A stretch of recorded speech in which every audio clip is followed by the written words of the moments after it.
are Squawking Dead, a podcast pulverizing episodes of the Walking Dead universe. Sometimes we give you news, sometimes we make you laugh, but most times we go deep. Hey guys, good to see you on. And today we've got a recap, our episode coverage of The Walking Dead World Beyond, 6th episode in its limited series release. It's called Shadow Puppets. And we get to do something really, really cool for this episode. We talk about the ills of mediums and faith healing and all that hokery. And we also get to talk about the power of suggestion, mentalism, all that stuff. It's all fun. It's all good stuff. But all in the memory of James Randi, the amazing Randi, an outspoken advocate against homeopathy, faith healing, dowsing, all that fake stuff.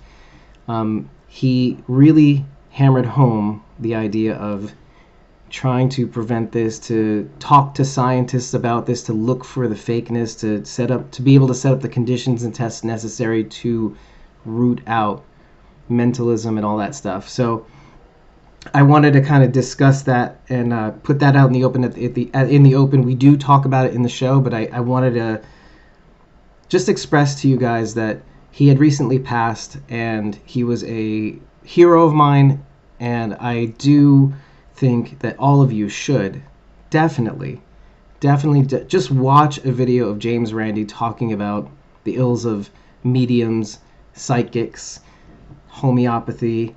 It is enlightening. He was a treasure. He's a charismatic fellow, and it will do your soul a bunch of good and make you wonder why you hadn't heard of him earlier. James Randi, the amazing Randi.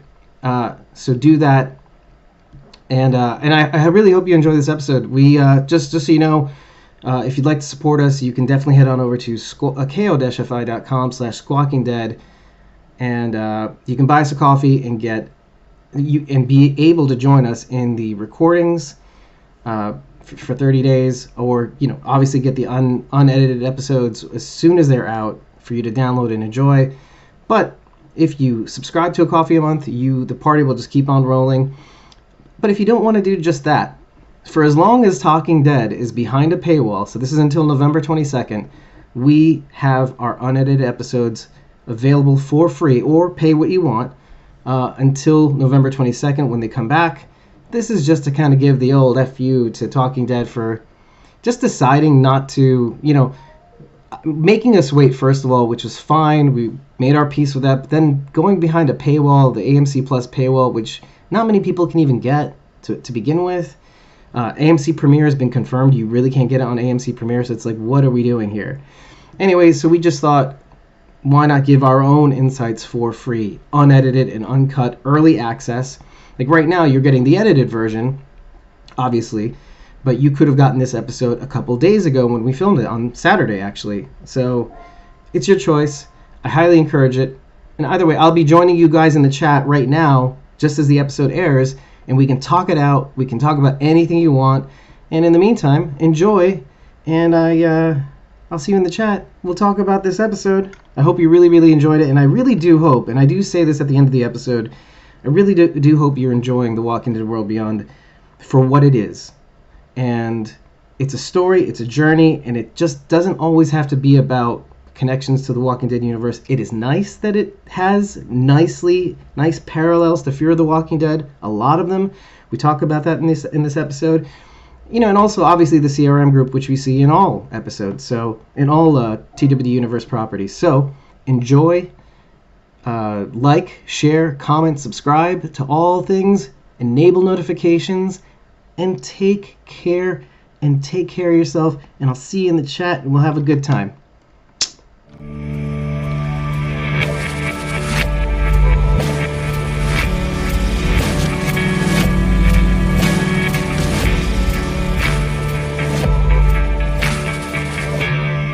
We are Squawking Dead, a podcast pulverizing episodes of the Walking Dead universe. universe. Sometimes we give you news, sometimes we make you laugh, but most times we go deep. And today we're joined by Cosmo Mom 09, as always, because she's my rock, she's my island, and I'm me. I'm David Cameo. What else do you want? I'm here all the time. Well, except when I'm not. Like the 2 times I think I decided to take some back. I think we've established that you just live in this box. I live in this box, and then sometimes I hide. Yeah, sometimes I play producer god, and then when Carol's on the show and you guys are together, like, oh, let's let them play for a little while in these waters, see how it feels to guide a show. Okay, sure. You see how it's like. It's not hard. That easy. So we were talking about politics in the pre-show. What's the pre-show? Oh, the pre-show. What? There's a pre-show? Well, if you want to be a part of the pre-show, as well as these episode recordings like Sharon D and Issa are, why don't you buy us a coffee? Head over to ko-fi.com/squawkingdead. For less than a cup of coffee, you can get 30 days of access to our supporter-backed content, of which are unedited episode recordings the minute they're done recording, the ability to join us in these recordings and lend us your thoughts, and more as we go on. But in case you don't want to jump in right away, for now, you can get our unedited episodes for free. Pay what you want. It's our way of kind of roping you in to support the podcast because we're even. No, we love you. And AMC's Talking Dead is behind a paywall until November 22nd when they finally go public on AMC. So we thought we'd give you something for your efforts. Just like we made it so that you guys could join us in our episode of recordings during the kind of flattening of the curve during the pandemic, and then also going on to doing our live watches of movies, and then also doing Jackbox games.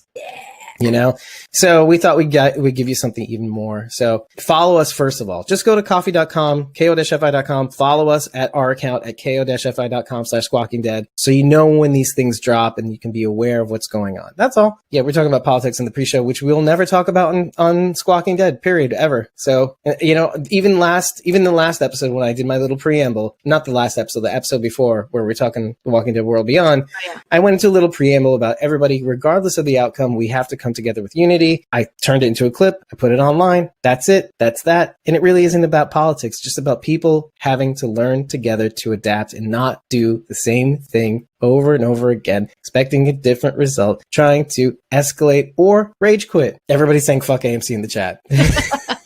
I just love that. We can get behind something together. Yay. Let's get behind something with hate. Mutual hate. Mutual hate of AMC. First of all, have you guys noticed that Rachel has her little shutter shades? Shutter shades. Thank you. She's looking very stylish today. Right. What inspired you to look so stylish? Oh, just trying to be cool like Huck. You're not too cool for two Jules for cool, right? That's right. I'm too cool for Jules, but I'm just the right amount of cool for Huck. I dig it. I dig it a lot. That makes sense too. Right? If you watch the show, it makes sense. It makes sense. Yeah. I'm seriously embarrassed. So embarrassed. Just to start off this episode right, everybody should know that this episode was directed by Michael Cudlitz. Right? First. Yes. Cool. First thing I noticed. He made some really cool choices, like near the end. This is the only noticeable real choice. Maybe we'll figure something out later, but love when Felix was talking to Tony Delmato. When he was talking to him, he chose to actually show him through the passenger side mirror. While he was talking to Felix, Felix was in our view, facing him, but it showed Delmato on the left of him because of the rear view mirror, and Delmato was almost slightly off screen on the right. I thought that was a cool touch. If you notice it, when they're talking about the CRM and the truck and going into, it's like the most noticeable choice in terms of artistic license that he made, I think. You are definitely going to be having to fill me in on a lot of the details. I only gave this episode one watch, and I haven't watched it again, and I definitely don't have any notes to go on. So this is going to be a really interesting episode. Yeah. Also tell everybody why this will be even more interesting of an episode. Because I'm drunk? I didn't think you would just quite say it like that. I was trying to hide it. You did really well until one point when you said, "You're gonna have to do this." And I'm like, "Oh, what did Strand say? The mask fall, the artifice falls, and the mask drops." What do my parents always say? I'm not slurring. I'm speaking in cursive. Broken cursive. No, I'm not judging you. But what's going to make this episode really interesting is that sometimes it's good to be in a place like this, because then I will say something and then you will suddenly remember something and it'll go, oh, like that. Yeah, that's what I'm counting on. And by the way, I want to mention something. I feel like I've always kind of wanted to, but not really, because I haven't really thought of how we would do this. Is like, I've always wanted to have like a smoke out episode, and not really to cover like an episode of whatever Walking Dead property, but like just like one of those specials. Like we all have like one toke of weed and then see where everything goes. Like, oh, we'll try to read news and it'll be like, I'll be like, oh, I'm reading this upside down, or dude, fuck the news. That's every episode for me. The truth comes out. God damn. You're talking to somebody who won't drink. Who won't drink at work, because I'm so serious when it comes to shit. my time. I've never drank at work, and I never will. Well, so I take my job seriously. I didn't drink at work either, but to be fair, I worked in an animal hospital, so I literally had lives in my hands. So you don't really want to drink and save lives. So I didn't drink at work either. But you know how it is though. Like, let's say you're at the hairdresser. You're sorry, not the hairdresser. Let's say I've you're definitely been drunk at that work. Oh yeah. How am I supposed to get by? Come on, Dave. Come on, son. Let's get real here. Oh God. Yeah, there are some haircuts you just need to get wasted after. Okay, so let's talk about the intro sequence, because it felt like an intro sequence, right?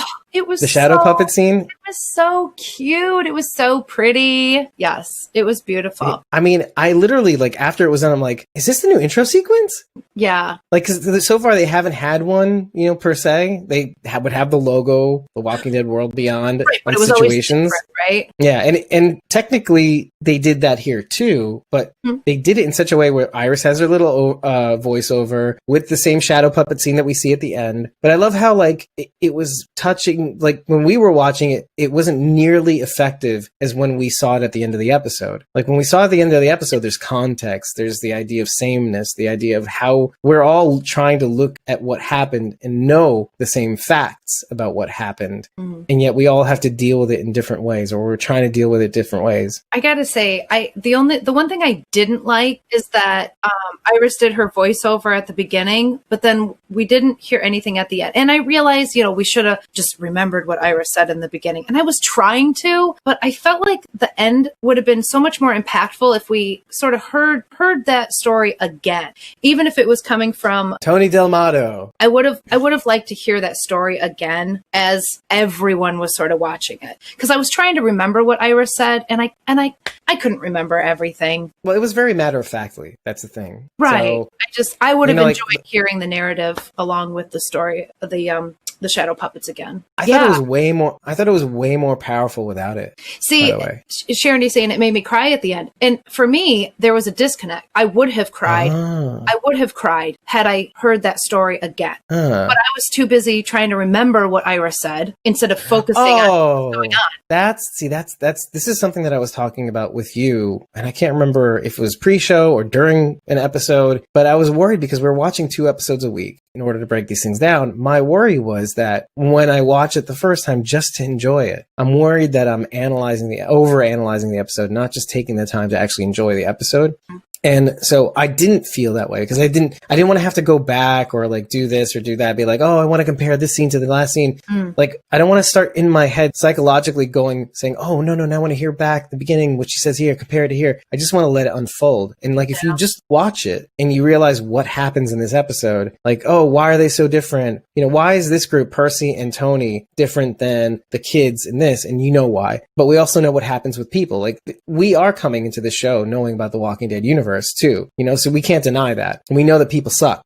People are, well, you know what? People are worse than suck in the zombie apocalypse. They can be killers, they can be this, they can be that, they're not friendly, whatever, the whole thing. So when we come into it, we're like trying to say, oh, how are they going to deal with people? This is something that I said 2 episodes ago, last episode. We haven't had people to deal with people. And so when it comes to that though, and you see what unfolds in this episode, and you see actually how it goes down, it makes me wonder that, like, the sameness of these 2 people, like, knowing how it went down, why, maybe not why it went down, but know what it was sort of like before, know what it definitely is now, and how we're all dealing with it. and how they find like this common ground of like, yeah, we all are in this now, whether we're together or not is a whole other story. But when they're actually looking at this scene, this idea of like, oh, we're all seeing this in the same way. It went down, people turned, like the idea, like, I mean, what was even shown was like, okay, parents with their baby in a stroller, showing that the dog jumping up and down and yipping away in a park, and then seeing the traffic, the idea of like the everyday people stuck in traffic and having weekends, something that Ira says in the beginning. We take what Ira says and bring it to the scene. Oh yeah. But there's just more meaning to it, because by the end of the episode, the whole gang is kind of like wondering, are we ready for this? Yeah, I was expecting when we met people that they'd be desperate to kind of cooperate like us, like we're out here, we're used to having everybody kind of cooperate in this kind of religion of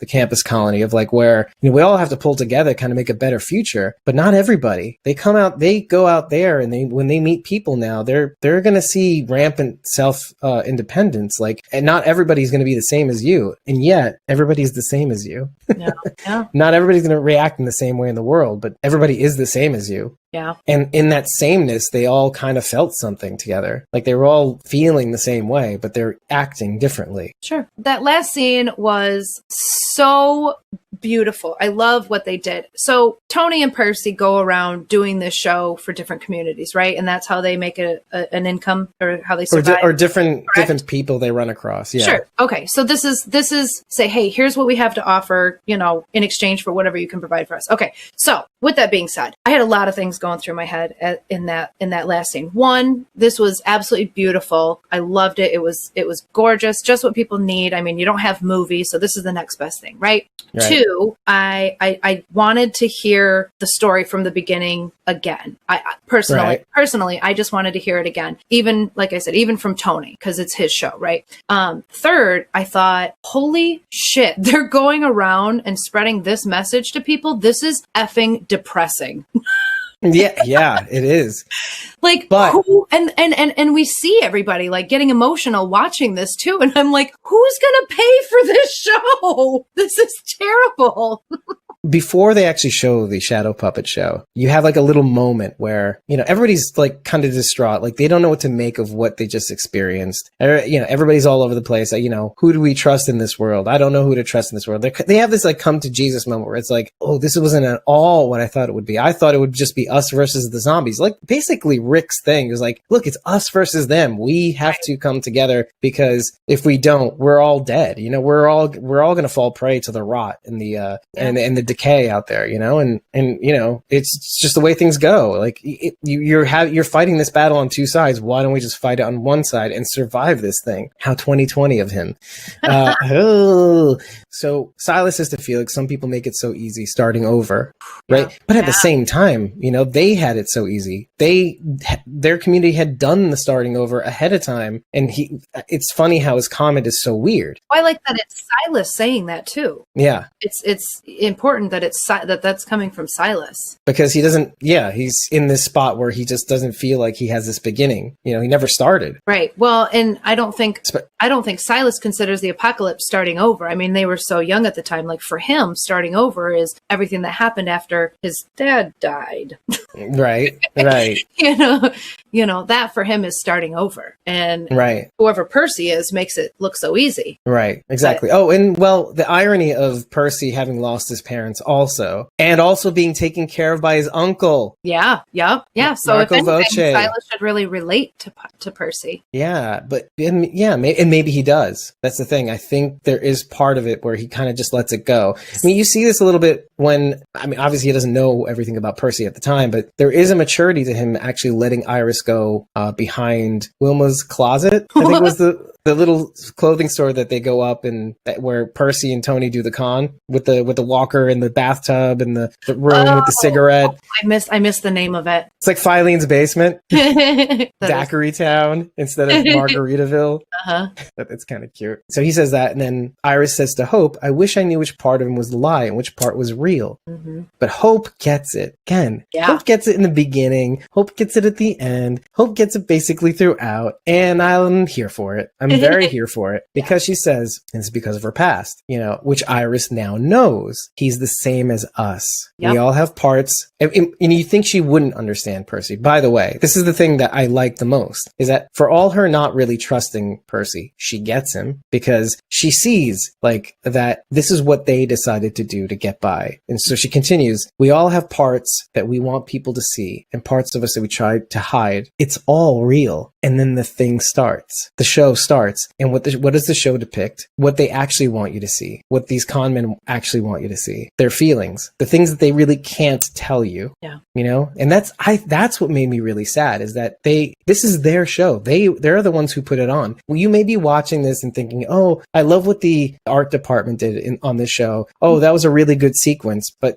you have to, and it's easy to kind of write that off as like, oh, the show did such a great job with the sequence. But you really have to kind of lock yourself back in and realize Tony and Percy had cut out these shapes and they put the strings together to put all this up because they wanted to build something to make people feel something. They wanted to show what they thought of the world. And what's weird about it, as you watch the sequence, they are the same. They are seeing the world in the same way. They knew kind of how it was before it fell. They knew the idea of weekends, travel, planes, you know, all these things. They also know how horrible it is out here. But they also, as they're venturing out in the world, they see the beauty in the most unexpected places. You know, the plants growing out of the walkers becoming one with trees, the beauty in unexpected places, like which is what that flower is supposed to be meant to be. All the that pictures sort of that Elton's capturing right now. That's the beautiful elements out there. Yeah, like take for example, like the snakeskin, which is something that Nisa brought up. Yeah. Sorry, not Nisa, Sharondy. Sharondy says the snakeskin Elton sees at the beginning of the episode is also a Huck Finn reference. I mean, which is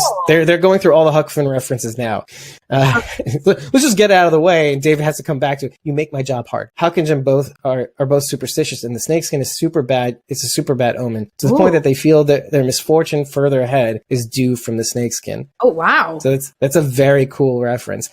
I attributed it more to Percy isn't the only one pretending to be someone other than Elton's mom's killer. Hope. Mm-hmm. So like this is what I attributed the snakeskin to, which is kind of like, I mean, look, you can have double meanings, obviously. You know, these things both are true. The Huckleberry Finn and the Tom Sawyer references are going to be all over the place. What do you make of Hope's behavior throughout this episode? Well, towards I think Elton specifically. Oh, towards Elton. Oh, she is atoning. She's atoning. I agree on a surface level, obviously, because it looks like she's trying to go through it. I don't think she plans on telling Elton the truth. I think she's just going to go. Looked like she got close, though, right? It did. It did look really close. And I'm going, no, not yet. You haven't talked to Iris. Don't do it. Not yet.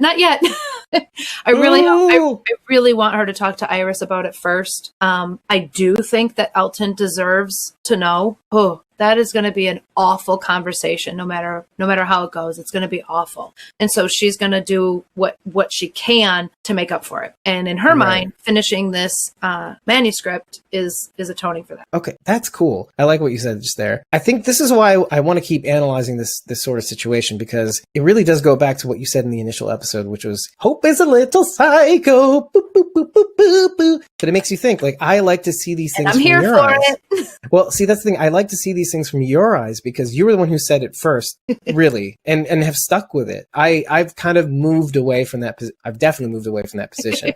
Look, I'm always on the watch for it, obviously, right? This is what I have to do. But I'm gonna fall on some end of the scale at some point on a certain position of what I may think is going to happen or what I may think is going on. Mm-hmm. And when I see all this, I see somebody who's really trying to ultimately assign the value of her actions. Like basically, the only thing I thought of at the end of that was like Hope trying to figure out the meaning of what a life is or the value of a life. Because when she sees Elton go through this and describe what his mom means to her, and actually what's weird is how it's almost like torture porn. Like she is inviting this, and the more she invites this, the more she's realizing that, oh my God, Amelia meant as much to Elton as maybe exactly her father means to her. Yeah. And the connections are so, up until the point where Elton says, oh, I met your dad. He read my mom's work, loved it, encouraged me to write the notes in it, which is the thing that almost gets her to admit to him that, oh, I killed your mom.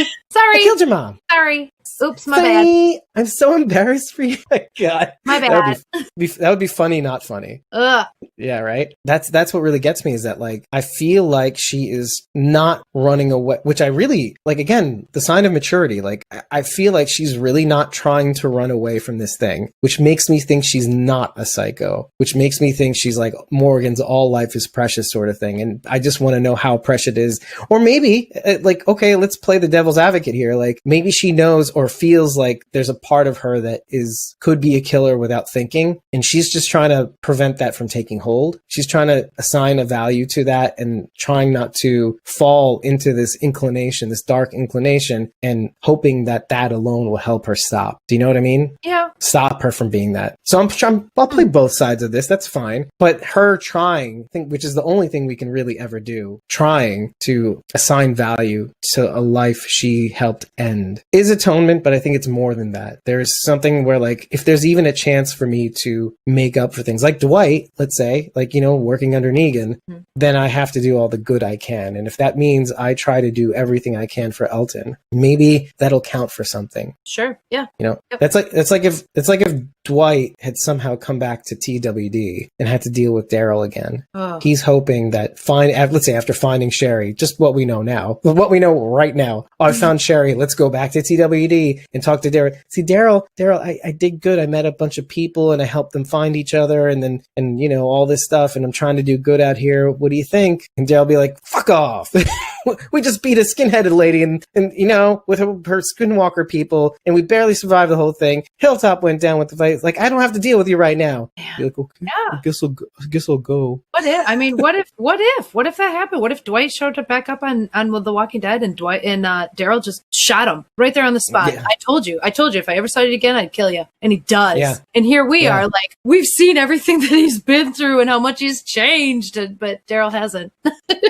Or actually, well, no, Daryl's changed a lot in those 6-year time jump. Yeah, I mean, he's Plus- talking to Negan, so that's something. Yeah. So if Dwight does come back into the picture, what does he do, right? Oh man, I don't know. With Sherry, he'd be with Sherry arm in arm. Like, Right, I did what you said, and you know, 6 years. I think it's like a prison sentence. I always think of time in terms of a prison sentence. Okay. Like, okay, 6 years, 5 years. What does that change? You know, how does that change somebody? And you hear that it changes a lot, you know, in isolation or whatever. And so I can imagine like it would change Daryl, and I can imagine that like if Dwight ever had to come back, that's what he'd have to deal with. Give him a dog food sandwich, Sharon says. Yep. That would be fair. Give Daryl that for old time's sake. Make Dwight eat a dog food sandwich. That just seems fair. Well, we're even now. Yeah. Here, eat this. We'll call it that. Here's 14 dog food sandwiches. Eat 2 a day for the next week. We're good. Yeah. Yeah. Ugh. I would do it to get Daryl on my side again. Seriously. I mean, he did it, so heartbeat. Yep. It's better than all the other. It's better than all the whole grains and fruits and vegetables. Like I'll take a little unprocessed meat. Yep. Is this it? or heavily processed meat. Give me it all. I'll take it all. Yeah, Deserve it. yeah. I'll put on a grill, a flat top grill, and make dog food burgers. No problem. If I gave Eric Easy. some dog food, he could make it taste good. I've seen, and I'm like, can you divorce Rachel and marry me? I heard you that you proposed to my husband. I just said marry me. All I said was marry me. Give me what you've got with Rachel, because Right? I want your food right now. Yeah, Such Sharon a D good with you. joke. Yeah, Sharon D with the dad joke. What do vegetarian zombies eat? Grains. Ancient grains. That's awesome.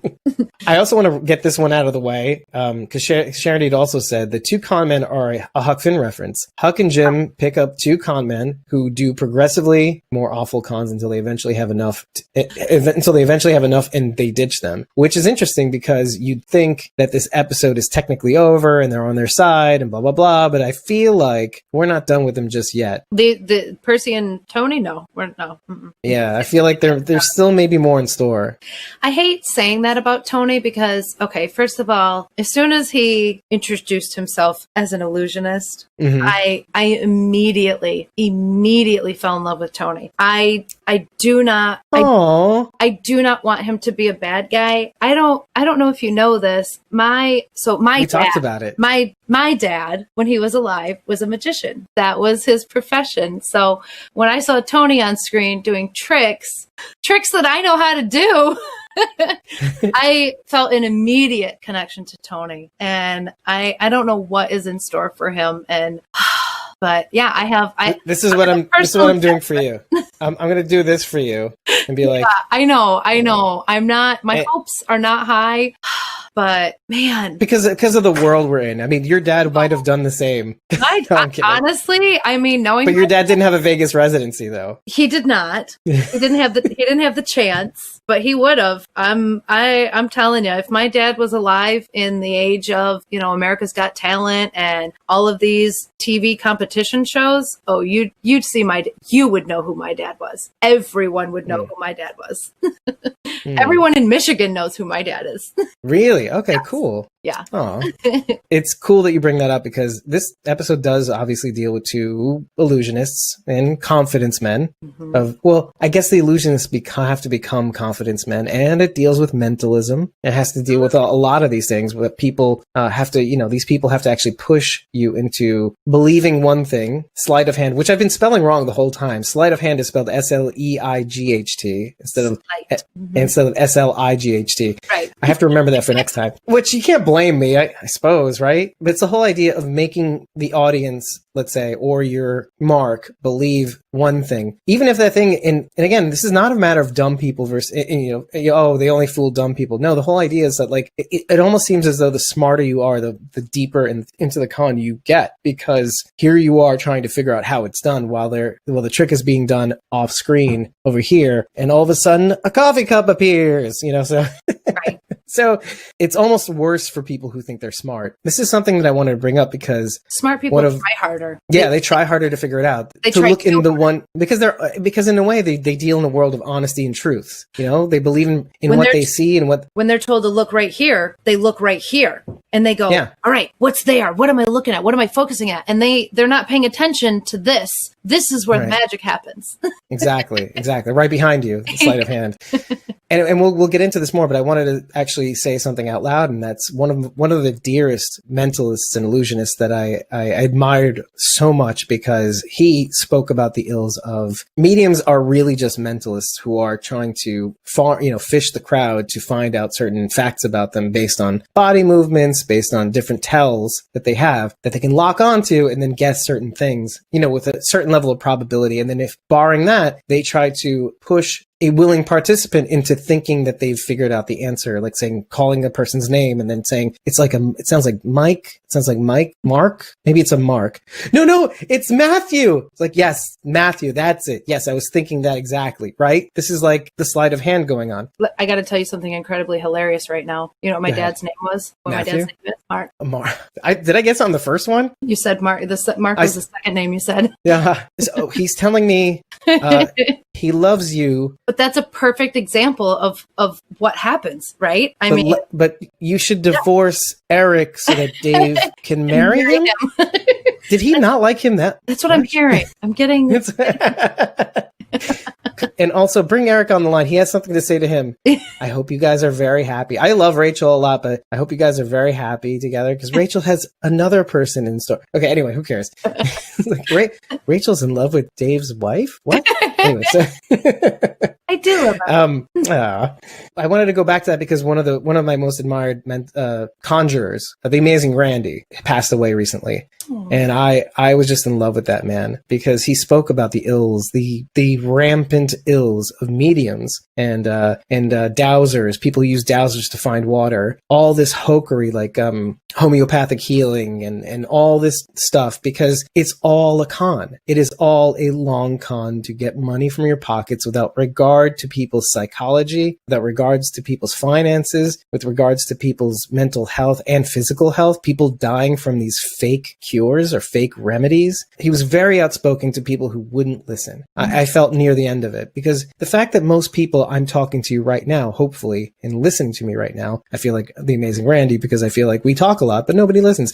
But those who are listening right now, if you don't know who the Amazing Randy is, look him up and watch any one of his videos. He's a charming man who speaks. He's just a very, very potent speaker, excellent speaker, and he makes so much sense. And when you actually start to listen to him, you start to realize how one of the biggest things in his talks is saying how, like, you, and you, and you, and you, the scientist, the rocket scientist, the doctor, the pharmacist, the psychologist, the evolutionary biologist, you all will fall prey to this because you don't know what a conjurer knows about these things. We've studied the conjuring arts for so long. We know the tricks. We know where to look for the con.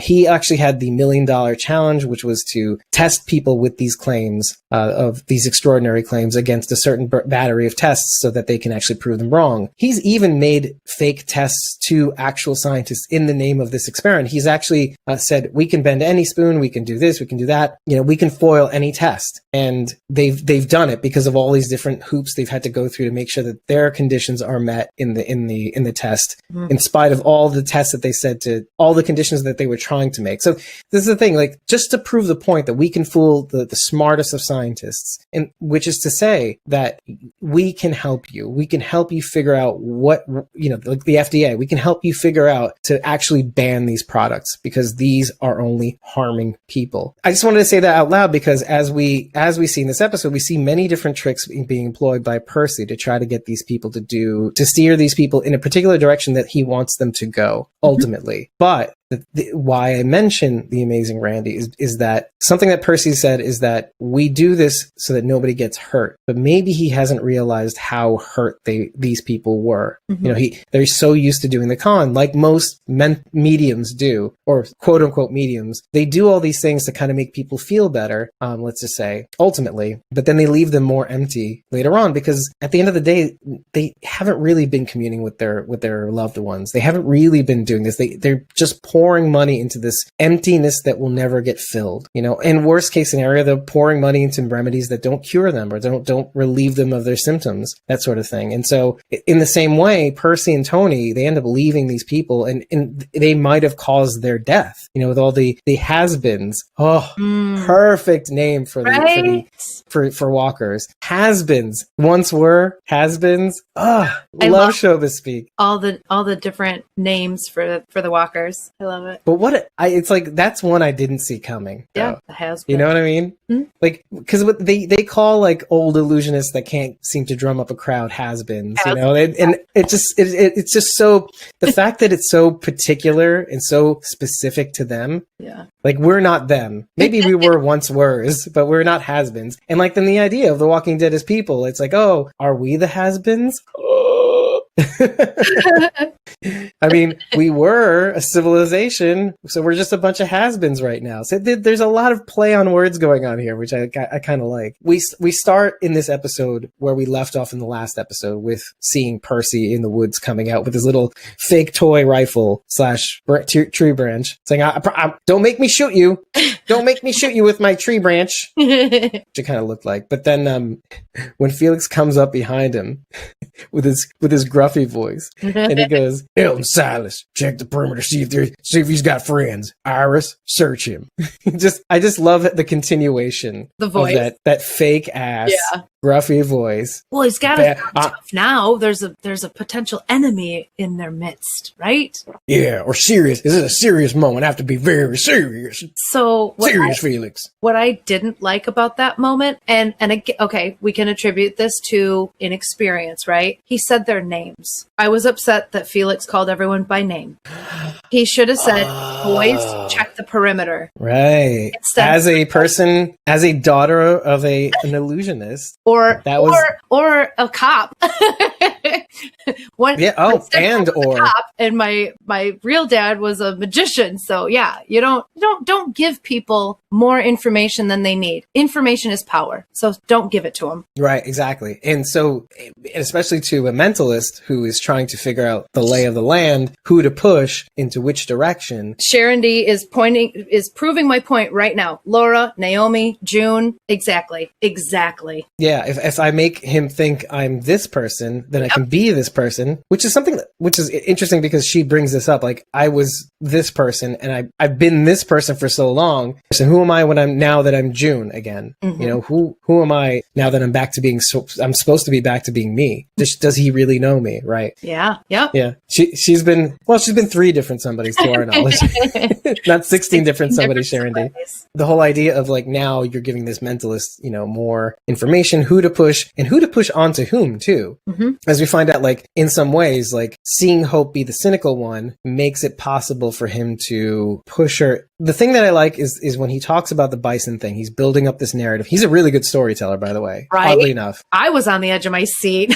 Yeah, like when he was telling the bison story, as the whole story goes, he's building up this idea that, oh, there's a herd coming. It's Wyoming in winter, 2 feet of snow. Unlikely. But anyway, if you've ever been to Wyoming, but I guess maybe it was winter and it was higher up on the plateaus. Who knows? But it was on an overpass. Also weird. And it's like a herd is coming. I could feel them rumbling beneath my feet. I couldn't see them. And I was just waiting. I couldn't get into any of the cars because they were frozen or rusted shut. So I got on top of a car and waited for the end, and it was the most beautiful thing I've ever seen. 200 bison on the overpass of the I-90. And then, like, and everybody's falling into it. Like, Elton's like, oh, 200 bison, that's fascinating. So now he's picked out the scientist person, the person who's interested in being more curious, right? He goes over to the manuscript and immediately starts writing, too. Elton. Yeah, exactly. Yeah. Oh, poor guy. Oh. And then, so we got that, but then so he's got that factor down, and everybody's, you know, into this. They're into it. Doesn't even matter that he may be lying, but the story is so fantastic that people are into the story. People automatically trust stories because they're stories, right? Mm-hmm. So now that you've got them roped in, tell them something that one of them, and I know whom, because he knows already who's going to be the one that's going to check him. Yep. Tell them something that's a little bit cool, and these people here will get distracted. So I may be placing these 2 people in conflict with my story, telling them, oh, I was in Florida 2 weeks later, and, you know, and I saw this Ferris wheel with, you know, no, not that it was destroyed, but, oh, it was being held by pelican nests. And it's the most beautiful thing I've ever seen. Hope is the first one to chime up and go, hey, that's not possible. It took you 2 weeks to get to Florida? Like, sounds more like Huck. Well, they are mother and daughter, right? That's true. That's true. Yeah. I like that Hope was the one that called him out too. Like, yeah, pal, that doesn't track. Try again. But he knows that she's going to be the one to speak up too. Do you think so? I almost feel like he's told this story so many times and no one's called him on it yet that he thinks he's going to get away with it again. Well, it was required that somebody speak up.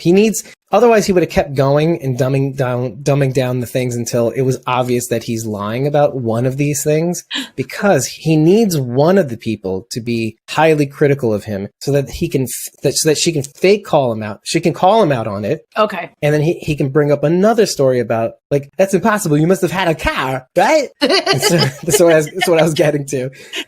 And so he's like, that's the thing, right? That's the thing that you can't replace, right? Right. And like, he'll be like, you got it out of me. Right? This is what I'm trying to say. Yeah. Let me give you like a story. Then I'll pretend to drop the lie just so you can ask me about the truth. Mm-hmm. And then I can give you the truth, but misdirect, because he gives them the truth. Technically, he says, we found a truck, you know, Mike, Tony and I, had skidded off the road that was filled with like fuel. Mm-hmm. It was like a refueling truck. And the guy that was in there once was, but now has been, you know, right before, you know, we took the keys off him and everything like that, you know, and we decided to take it with us. Well, I guess they robbed me and then they left me behind, that sort of thing. They're in Andersonville, blah, blah, blah. So he tells him like some of the truth to kind of really reinforce the story, but then, you know, it continues on with the con of saying that these guys left me behind. Mm-hmm. It's always good to also mention like a fake person so that you can misdirect for the real person, Tony. Mike is just the walker in the bathtub.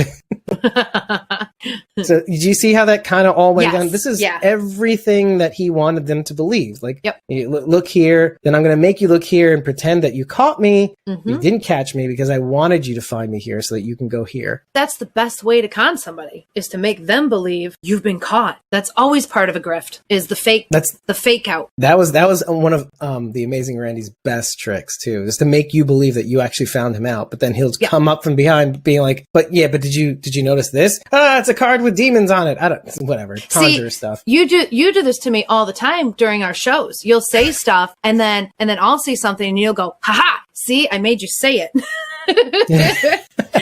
Oh, because do you remember what I actually did? I went like this, and then I was like a fishing pole, and then I reeled you in because I wanted you to. You know just how to drop those sinkers for me, and I bite every time.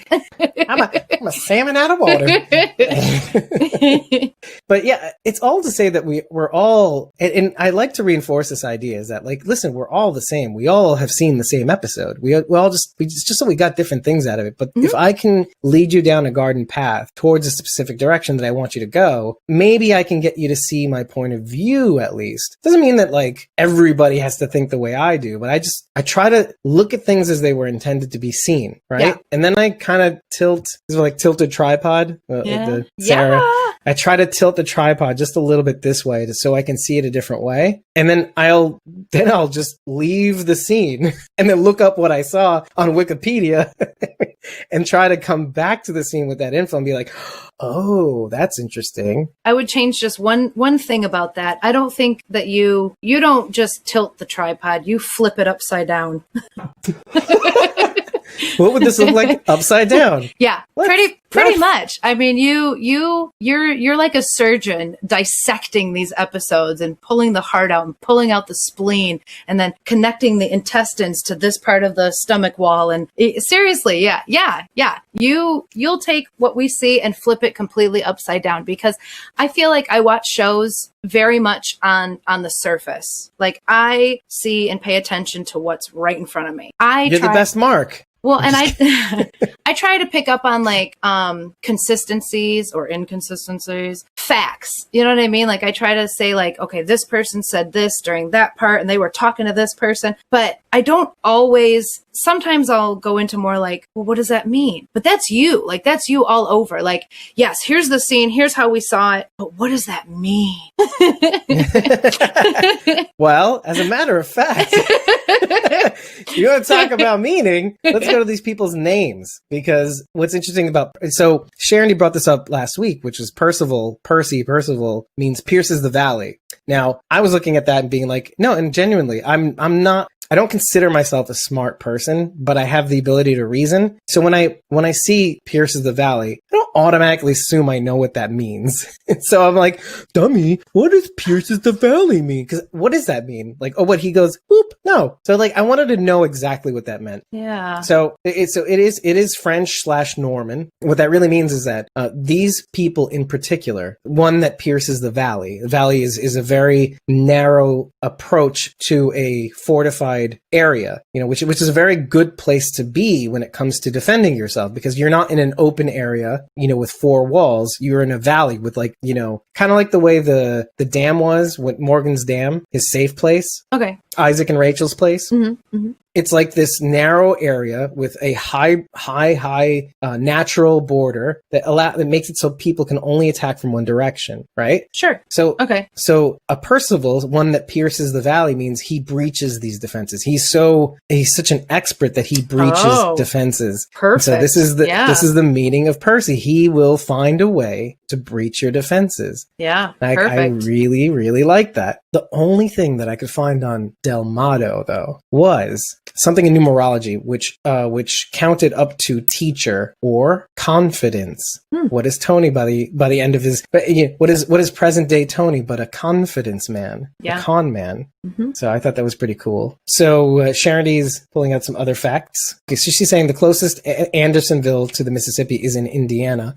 Isabel is from Indiana. So they made it from Nebraska to Indiana? I don't think so just yet, though, right? Well, I mean, if they're in Andersonville, right? I guess, yeah, maybe. But it seems like Mississippi, Missouri, I mean, I guess it's possible, I suppose. Yeah, they cross the Mississippi. Yeah, you're right. Yeah. I'm pulling up Yeah, there the is map that, right like, now. yeah. No, it is definitely possible. Because I remember going down to St. Louis. My buddy Tony is from Fairview Heights. So it's right near St. Louis. And it's not a very long drive. So I guess. So, okay, if they were in Nebraska, they had to have gone through either Iowa or Missouri, then Illinois, then Indiana. Right, exactly. And Sharon D actually mentions that, they crossed the Mississippi, and Iris said they've been on the road for a month. So that still makes sense. Oh, I missed that. I missed that time reference. I missed it too. Oh, wow. Okay. So yeah, after a month, absolutely, they could cover that amount of ground in a month. Yeah. For sure. Being very careful along the way, sure. Not like Morgan, just running across several states. Making it to Austin in a week. She was talking to Percy at the time. Okay.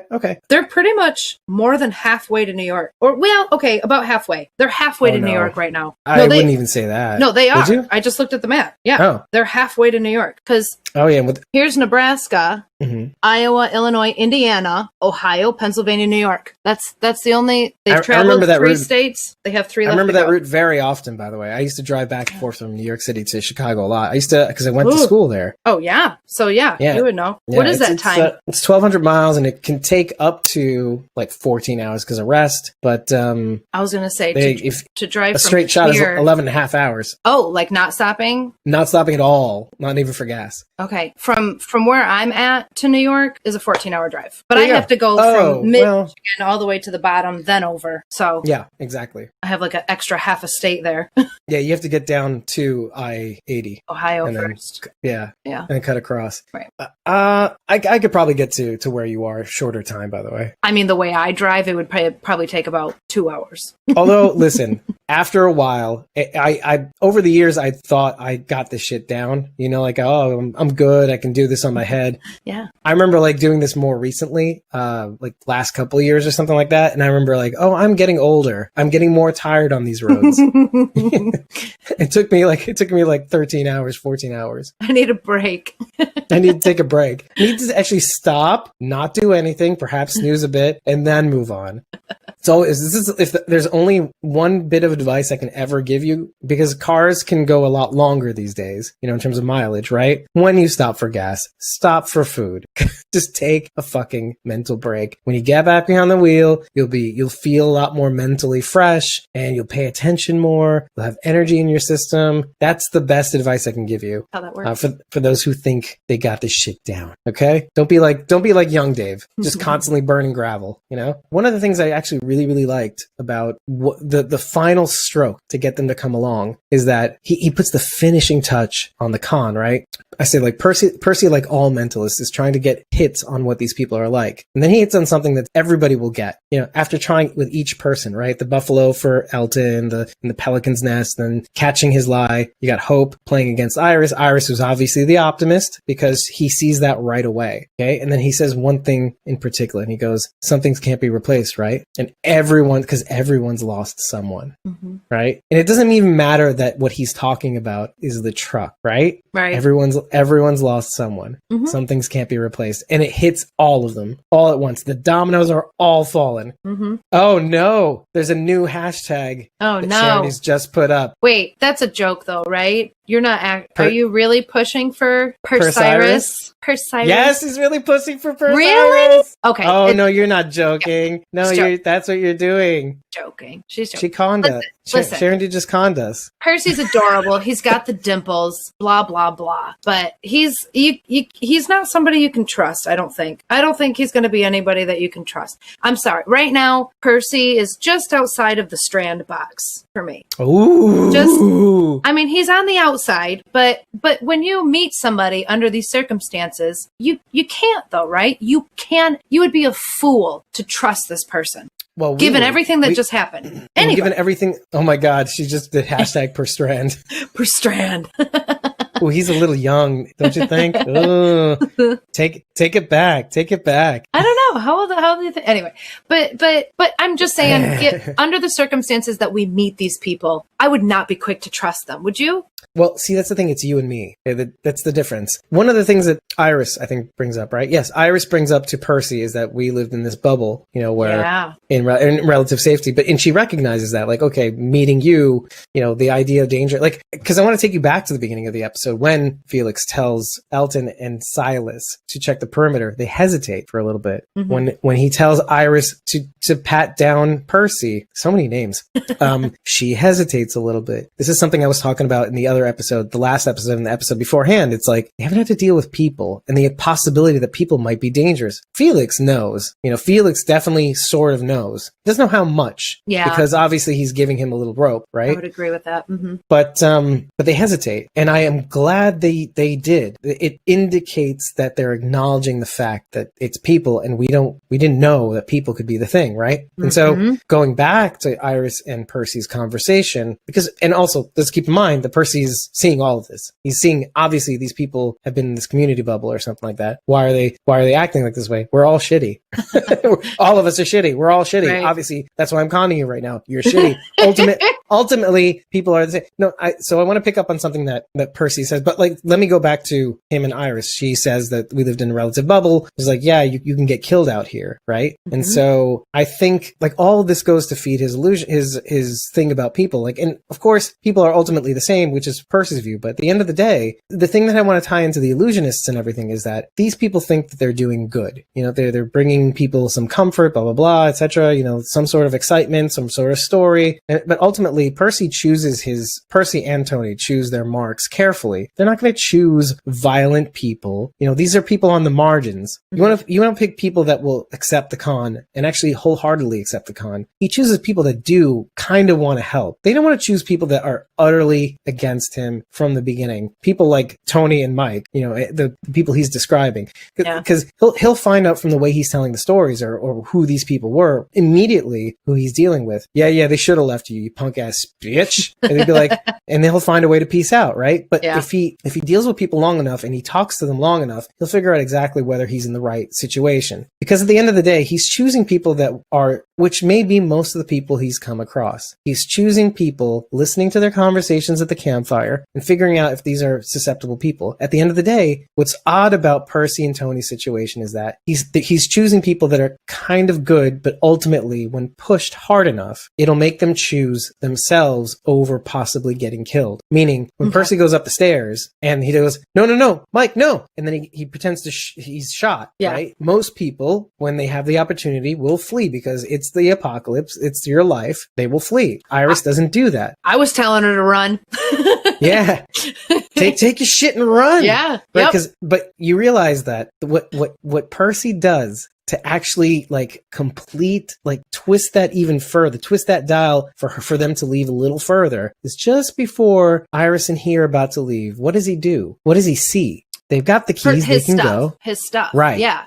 And what's that little bit of a push left? He says, not only am I going to get my stuff, I'm going to take theirs too. Right. That's the dial. Because all this time he's feeding them some things just can't be replaced. Hitting on that emotional note. But then what happens?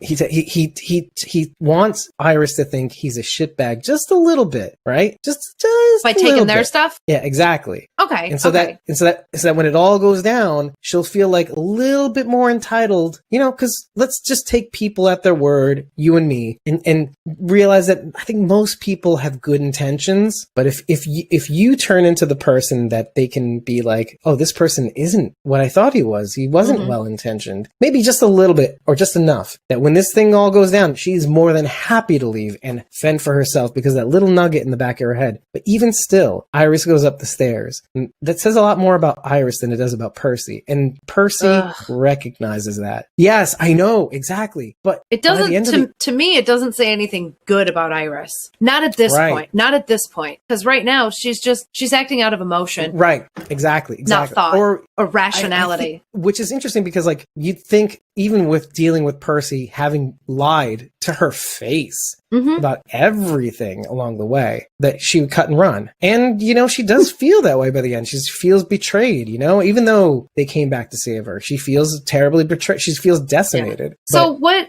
I wanted to ask you, because I was yelling at Iris the whole time. I knew right from the previews that I was going to be mad at Iris this episode. I just didn't anticipate how much I was going to be angry with her. But the moment that we think Percy is shot, right? No, Mike, don't. And then boom, boom, boom. And she's like, oh, Percy, what the hell does she think she's going to do? What? With the Triceratops horn? What do you... Okay, first of all, if this actually happened, if it really went down that way, Percy's dead. So now you're going to run back up the stairs with the Triceratops horn to fight somebody with a gun? Moron. Yeah. That just was not smart.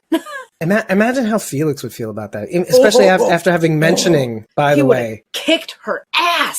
Her walker ass. Yes. Because that's what she'd be. Yep. He'd have had to put her walker ass down because that's what would have happened. And it's kind of funny how you put that, because, you know, we're just coming off the heels of like Alaska, you know, and Fear the Walking Dead about but you know what though? That's what makes this really, really interesting, because we also have to remember they're still teenagers. Yes.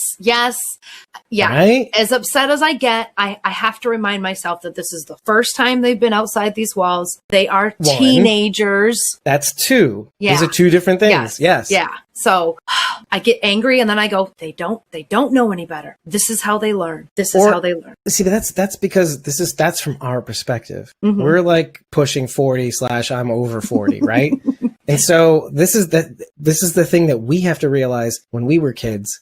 Oh man, you know what? We're not even going to go there, because what did you do when we were talking about John last week? When you were in John's shoes, you were like, "Fuck you, Strand. I'm gonna get myself killed in the name of this thing," right? Yeah. But and I love that about you. Yeah, I really do love that about you. Like, I'm almost in tears because I'm not like that. And I want that for myself, but at the same time, like, we both, you and me both kind of switch positions sometimes when it comes to these things. And it's good that we do. It makes it interesting. Because we need to give everybody the whole picture, right? Yeah. We can't sometimes I will have to, and I've said this lately a lot more out loud than I do normally at all, ever. So is that I sometimes have the unfortunate disposition of having to put myself in an opposing, or not an opposing necessarily, like a different viewpoint, because I have to defend that position, you know, like, because it's only the two of us and they're not there to talk on their behalf. Right. So I have to be like, so one would say blah, blah, blah, blah, blah. And I don't believe that position, but it is a valid one. Like, it is something that needs to be rooted out, to be spoken about. Right. But so going back to this instance, it's like, I guess they're teenagers. Like, I guess that's part of it. The bubble effect of being in safety and learning that part of the community's ethos, again, which is very important to re-mention, is that, you know, you're there, and the whole thing that keeps it together is this mythos of the night the sky fell, and the community coming together to build the future. How do we decide our fates? How do we form our fate? That whole thing with the karate thing. It didn't really strike me until just now, but this group meeting Percy and Tony kind of reminds me of Rick meeting the Vatos for the first time, right? They put up this macho exterior, this, you know, I'm going to kill you sort of persona about them. But once you get to know them, it's like, okay, they were doing all this to protect an old folks home. You know what I mean? They're putting up this image of these tough guys, kind of like Percy and Tony are doing, right? They run these cons because that's how they survive. But really, you know, underneath it all, you know, they're they people, feel the same way. They're people too. Yeah, they're people too in the apocalypse, just getting by. This is just how they do it. Yeah, and I like how like, you know, well, actually Sharon D really hits on like, oh, you know, we have to remember that Charlie was just a kid, you know, just like Charlie, she was a kid, you know, what did you expect? You know, thank God. Charlie. Yeah, inexperienced. And by the way, this is what's interesting, like why I keep mentioning the whole teenagers, or why we have to remind ourselves about teenagers, is that, you know, there are things that they do in this episode that are really awkward. Like, one of the things I noticed after Hope was about to spill the beans about almost killing Amelia, and pulls back. She goes, "Oh, we better keep watch, Elton." And then Elton kind of does this weird shuffle, like, "Yeah, I'm keeping watch." You could see it like in that wide shot in front of Wilma's closet. Like he's like, "Yeah, I'm keeping watch." It's this little thing. I wouldn't have picked up on this. I would, right? I wouldn't have picked up on this if Eric didn't bring it up, but he actually saw, okay, so we see Hope showing interest in Elton and the manuscript and everything because of Amelia, right? She's trying to make up for or atone or whatever it is she's doing. But from Elton's point of view, Eric thinks that Elton is going to think that Hope has the hots for him. Like he will misinterpret this attention as a romantic interest instead of platonic. Particularly in that scene. Yes. I feel like Elton reacts different ways each time this subject is 3 times. Yes. Each time this subject is, and the second time is like, yeah, I'm a macho Elton. I'm gonna look out for people. Yeah. So Hopton. Hopton. Yeah. Hashtag Hopton. Thanks, Sheridan. That would be cute, but yeah, I didn't notice that. Eric brought that up and I thought, oh man, poor Elton. He's gonna get his heart broken so hard. Poor both of them, man. What a crazy ass bitch. This is like the weird thing about like having to break this thing down is that technically, I mean, I say it in almost every episode, sleight of hand. Every episode is technically a con. Every episode is getting you to see things a certain way because we don't want you to see what's coming. Mm-hmm. Right? Mm-hmm. And it's never been more evident than this episode where we are actually talking about people who are experts in sleight of hand. Yeah. Lisa said it's just perfect. Elton, I'm not in love with you. I just killed your mom. Sorry. Okay, so I'm so embarrassed for what you think I feel for you. My bad. Oh, terrible. All right, so going back to the whole situation with Percy and Iris actually going back up the stairs, it makes perfect sense given what we know about everything too. As it is, Iris is not Iris is not pushing 40 and knowing fully well what this universe brings. To be fair, we've been in the apocalypse for 10 years now, right? We've been in it. We watch it. I was going to say, no, we haven't. What world do you live in Michigan? We live in the Walking Dead universe. I know. Exactly, we've been dealing with this for 10 years. They haven't. Stop saying that. Stop saying that. I live in Brooklyn, New York, and I have a job, don't I? Hey, what? The apocalypse already happened. They were just told to tell us to stay at home. That's right. That's how it starts. Everybody stay home. The coronavirus is out there. Coronavirus. Yeah. The crown virus. I'm kidding. I know it's real. Charity's like, dude, totally I'm in North Carolina. I've been dealing with the apocalypse. No, you've been dealing with the second coming, apparently. in religious country. The rapture? The rapture. Talking about the rapture? That's exactly. Sorry, I'm not fancy ass Christian like you are. Are you kidding? The rapture sounds amazing. Everybody's just going to like disappear and fly up to heaven except for me because I'm going to stay here and fight. I'm a warrior, so I won't be taken in the rapture. I think the irony is that they'll take you anyway and you'll be like, oh, you made a huge mistake. Like, no, I have to fight. Send me back down there. I have to fight. But the tractor beam's going to take you away. Oh man, the irony is that they would take the heathens away and probably leave the earth to the Christians. Be like, oh, you'll make this a better place, right? That's right. Not that, again, this is not a judgment. It's just ironic, you know. Be like, here you go. Here's all the good stuff. You know, now it's all yours. We'll just take care of these. We'll give these people everything. That would be the irony. You take the heathens away, give them everything they want, and they still won't be that satisfied. Right. It's absolutely. Like in the Matrix. There's so many cool things that Percy drops that I go, oh, he's trying to push Iris into this whole, hero narrative. Like he's the hero. Because he says something like, well, while they're walking across the bridge in the forest and whatever, it's, you guys can get yourself killed, like living, you bubble people could get yourself killed. And he's just like, we're just trying to save our dad and blah, blah, blah. And he's like, it's why we fight so hard to live in it. And again, he's like pushing on the sense of like, ever since that, that incident with the bison and everything, I'm here for this, that sort of thing. And he hits Elton with that in a weird way. Like, that's why I'm here for this. Elton likes to live in the world and wants to see it through and all that stuff. I just love everything about this episode. I like the line that the conversation between Percy and Iris, and it was right about there. And she's like, he's telling her, you know, you're not going to survive out here. And she's like, well, we crossed the Mississippi and I did this and that. So I think I'm doing just fine. In a blazing inferno. Yeah, in a blaze of glory. I think I'm doing fine, you know, not with my little stick hiding in the woods. And then he says to her, he looks at her and he says, we'll see. Yeah. And even at that moment, I'm like, oh yeah, we are going to see, aren't we, Percy? Lion Percy. Exactly. Ugh. You lying sack of Percy. He made it so obvious not to trust him, and she still did. But that's the weird thing is like if you hadn't seen the teasers in some way, like, would you have maybe, because I think ultimately when we see people automatically like look for us watching The Walking Dead, we don't want to trust anybody. But underneath all of that, there's a part of us that also wants to, and we eventually see this with everybody technically, even people we don't trust. Everybody is somebody we want to believe in, even though we don't initially trust them. This is something that mentalists hit on hard. They want you to dance. They want you to actually believe that nobody can be trusted. But then they'll build a narrative. They'll tell some stories like a hero's journey that person's been through to make you sympathize with them. Mm-hmm. And then before you know it, all of a sudden you're trusting them. This is something we said about Dwight. You remember when you said, I can't believe I'm feeling this way about Dwight. Yep. Can't believe I'm feeling this way about Negan.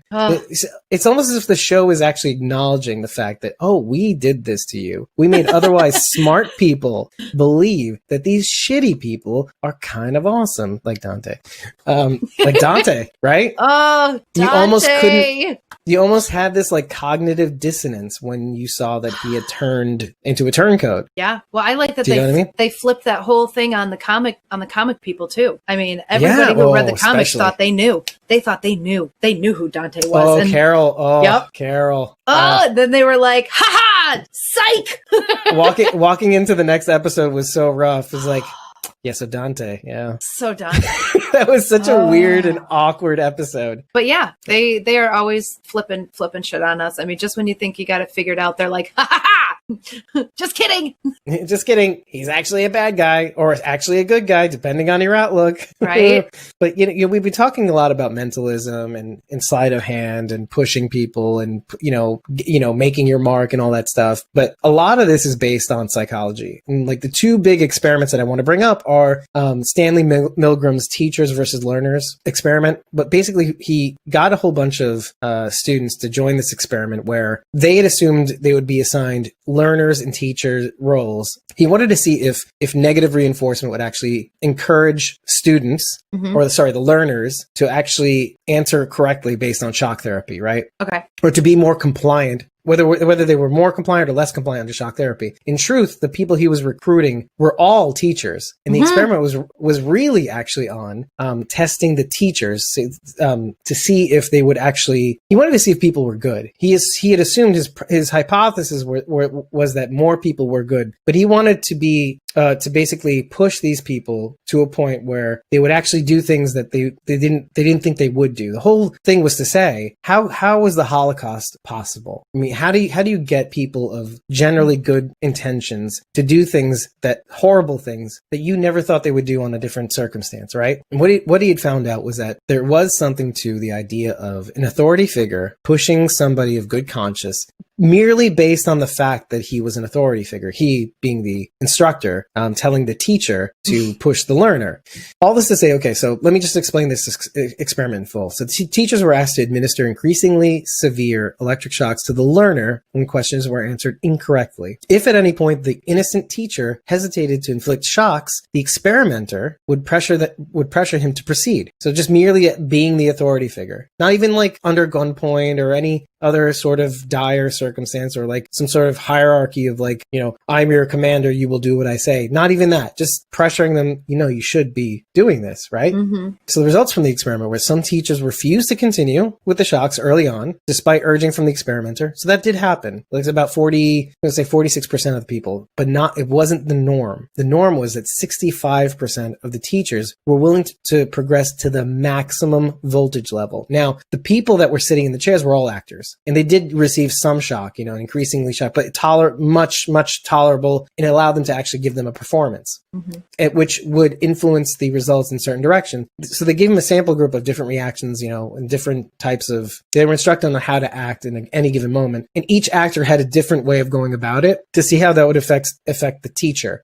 So nevertheless, the participants continued to obey, discharging the full shock to learners. So they got them to the point of doing something ultimately horrible. I remember one of the experiments, the actor actually stopped responding, meaning, they complained about their heart was hurting them. And then, they gave them the final full electric shock, and then they just stopped responding. And then they pretended like they had to shut the experiment down and take the teacher out and then whatever. This person thought they had killed someone. Yeah, exactly. Again, both the studies I'm going to mention right now, it just goes to show, first of all, the power of obedience, meaning a person in authority having the ability to push influence, and how people are influenceable. Snuggleable. See, my words are spreading. Are able to be influenced, just merely on that fact alone, on a level, right? Social psychologist Stanley Milgram researched the effect of authority on obedience. He concluded people obey either out of fear, which was his initial hypothesis, but he wanted to take a different route to see if the same conditions apply when it wasn't a fear-based influence. Or out of desire to appear cooperative, even when acting against their own better judgment and desires. So people can be pushed. We know this now. They can.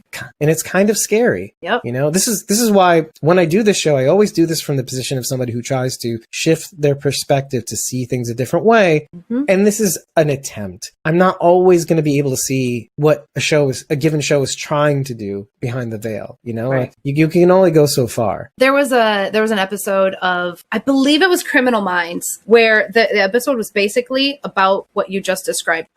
They had done that exact experiment, what you're describing. And so the unsub was in the teacher position, right? So they were the one administering the shocks. And what had ultimately happened was they also believed that they killed the subject. They stopped responding. They were, they went through all those motions. This person believed that they killed the subject. And so what happened was, after this test experiment, this person went back out into the world believing they were a killer. And so they became one. Wow. This is kind of like what we said almost about hope, if you remember. Right? Yes. I just want to touch on that. They made me realize I was capable of this. And so now I've realized that's who I am. But that was a scripted show. There was another show on Netflix called The Push, or just Push. Yes. I think you saw it. Yeah. Oh, by I love this illusion. Darren Brown. I'm not entirely sure. It was just one episode, and it was basically the power of influence to make someone murder another person, and they did. Right. Well, the one actor.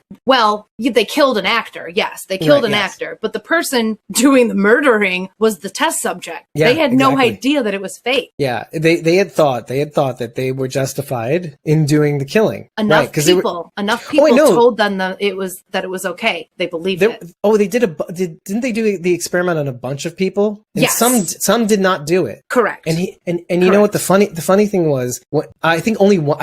I think actually one person only did it, if I'm not mistaken. And he was sort of the focal point of the episode. The episode was basically about the person who actually pushed, and then at the end they sort of filter in the other, what happened to the other to make us feel a little bit better about humanity. Right. Because and that's the thing. I remember distinctly. This is Darren Brown, by the way. Okay. And, all right. And what was really, really great about I've followed this guy forever, by the way. And what I really liked about it is when they didn't do it, and Darren came up, and he almost felt like it almost looked like he was so relieved and almost like in tears that I'm just so glad that this didn't work out. That you didn't do what we wanted you to do. Right. Which is actually what we wanted you to do.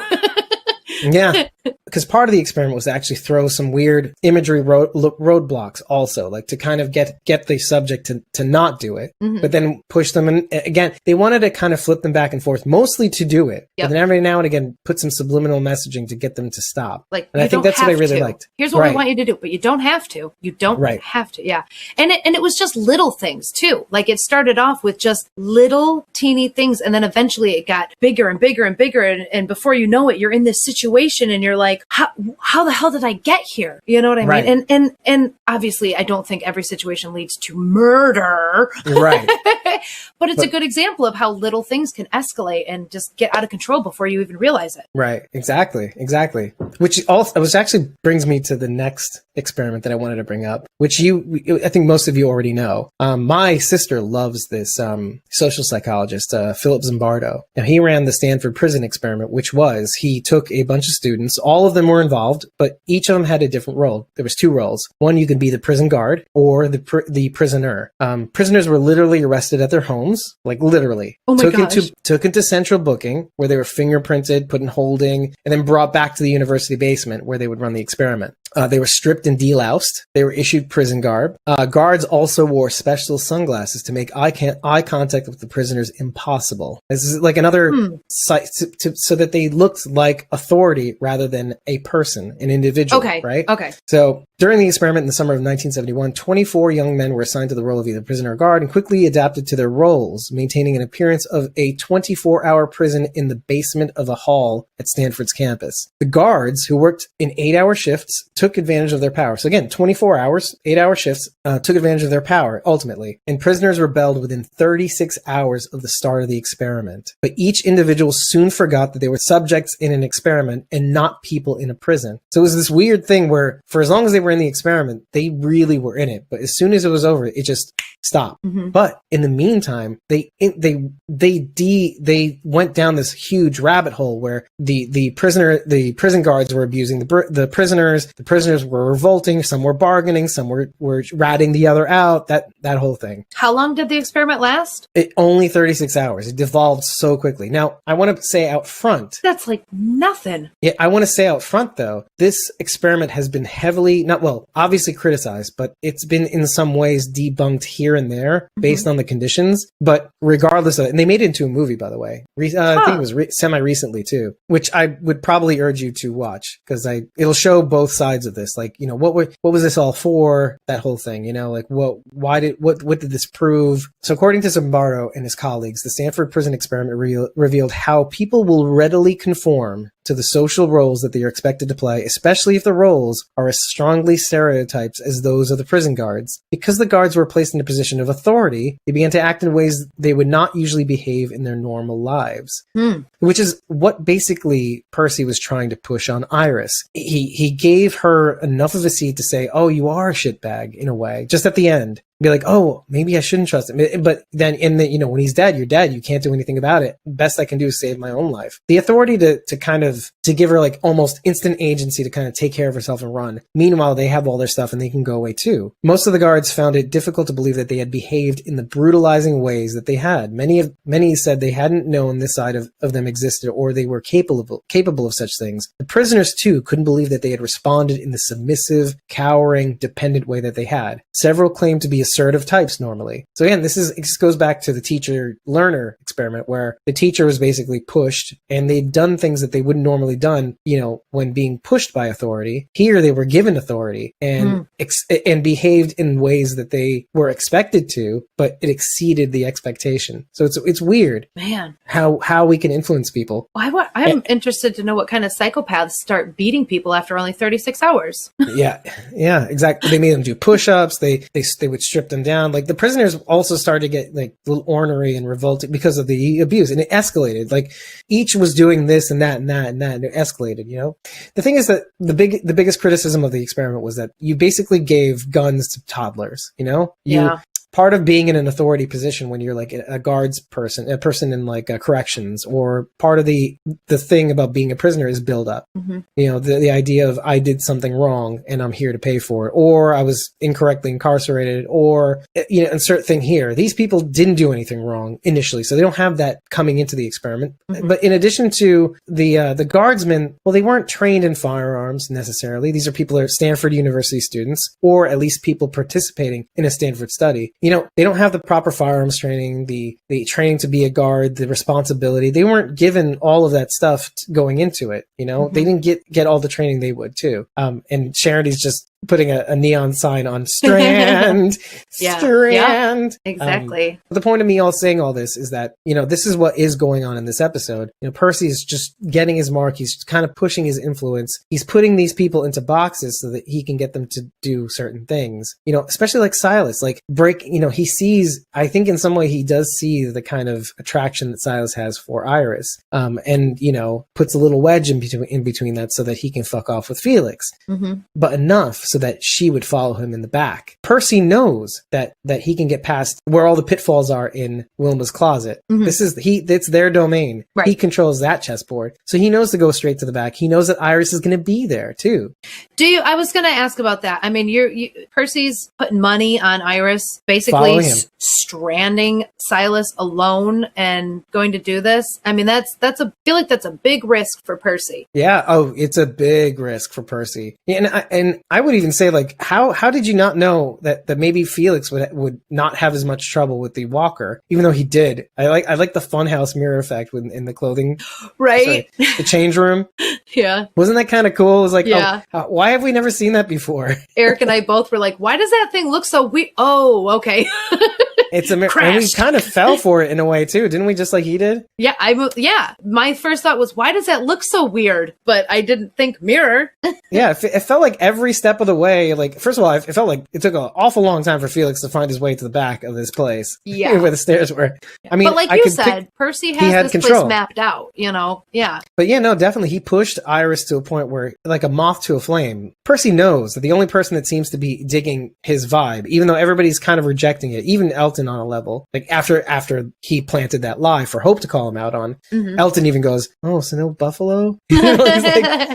So like everybody is in, everybody's out except for Iris. Iris keeps going, and he's like, "Yes, that's the one. That's the one who's going to be following me up those stairs." There's the dummy. Yeah.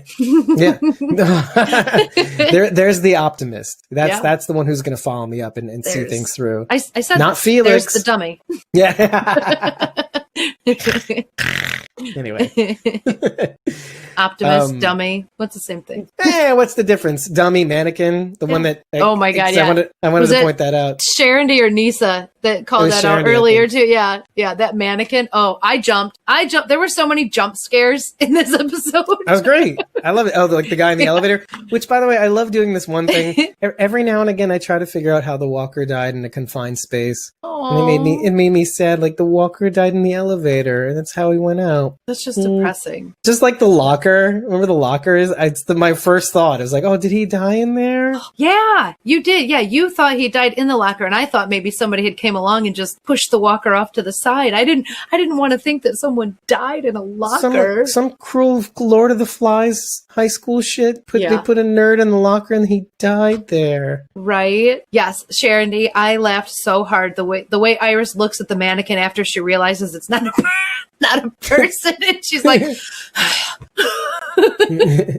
and then finding Percy in the back. And almost ending him in the same way. He's like, "You were about to fully kill me, weren't you? Like, no hesitation. Oh, right. Like you're a badass, aren't you?" Further manipulation. Exactly. Yep. Oh, you're a shitty person too. Yep. I promise I'm not. I'm here to save you. I jumped out of my skin when Felix, Elton, and Hope were at the front of the building, and Percy just slaps his hand on the glass. I'm like, What was, and that was interesting, because it took me a little while to even like try to register why that was, or what the deal is with that. And that was totally intentional. That he scared the shit out of him? Yeah. Well, sure. He could have just opened the door and been like, "Hey, come on." No, he scared him on purpose. Yeah. And it makes me think that, like, I don't know all the mentalist tricks or anything. I'm not even claiming that I know even some. But, like, I feel like there was something to that. It simultaneously maybe got them to think, here's what it was. I'm in trouble, or, oh, I'm an asshole. No. Here's what it was. I'm going to scare the shit out of them, and they're going to be relieved when they see it's me. That's great. Yep. See, the mentalist daughter. Oh. And that's just going to further solidify their trust in him, because they're relieved to see him. Right. And furthermore, that he is alive. Yeah. And ferrying them into this position where they can finally, oh, you're still there. Okay. Well, now we can go to New York with you. Oh, everything's rosy. Good call. I like that. that. I like that a lot. HB back soon. So Huck B back soon. Oh, that yeah. Elton writes on the raft. Uh-huh. I didn't get it at first until I watched it again. It's like HB. Oh, H. HB back Be back soon. No, it's H. Be back soon. Right. Why didn't he write the E? It's Elton, man. Right? B-E. What does E mean? Okay. See, Elton's pulling a grift on me now. Elton John, obviously being Elton's right? name. They totally right. Oh my gosh, I was so excited in that moment to find out. Yep. And what does he bring up? Tiny Dancer, doesn't he? Right. And he bring up Tiny Dancer. Right, calling him a Tiny Dancer. Right. Yeah, playing the music while she's cooking breakfast, and yeah, we find out he's named after Elton John. And this is something we hit on in the last episode, but in particular, why it's so crazy that it's he mentioned this here because just later. Iris mentions that, we all lived in a bubble. When we go back and watch this episode again, when we see how Elton regards his mother, and something I said in the last episode is that he regards her in a way that she describes these things as though she's fearless. And I feel like now that we're actually looking at this episode, so seeing how he regards his mother's work, I feel like he's putting that on her. Like, oh, she was so fearless when talking about these subjects that would normally be something that would be hard to talk about. She's dispassionate about it, but this is just the way it is. She just made me feel better. Like he's trying to reconcile obviously the things he knows in the daily life, like putting the vinyls on and singing and her voice sounding like a bronchial infection, but things like that. But then referencing it with this work that's very dispassionate, very matter-of-factly, very floral in a way. It's written a little florally to kind of ease the person into it. It's like, no, it's okay. This is just what happens. But he turns that into something where maybe people will feel less afraid of this when they read this. I don't think that's the case. I don't think that's what's going to happen, Elton. But I think it means more to him than it would mean to anybody else. Meaning, like he is projecting this image of who Amelia must have been like in the face of a dangerous situation to make him feel less afraid, right? Mm-hmm. Because we all know what happened at the end. She was so afraid she shot Iris's and Hope's mom, which in turn got Hope to kill her, and so the cycle continues. But I say that because because Iris talks about the bubble to Percy later, and I was like, wait, but who is living in a bubble? Elton is living in a bubble too. This whole thing that he's doing with this manuscript is a bubble. Like he's maintaining this bubble of an idea of what his mom was. And it's like a time capsule also. Like she's forever this way, and building like also maybe even a mythology with that in mind. And he just wants to keep her there forever. And I feel like the moment Hope pops that bubble possibly, and knowing maybe how afraid she was at the end, how does that, in a way, like we talk about tainting relationships, like how Virginia tainted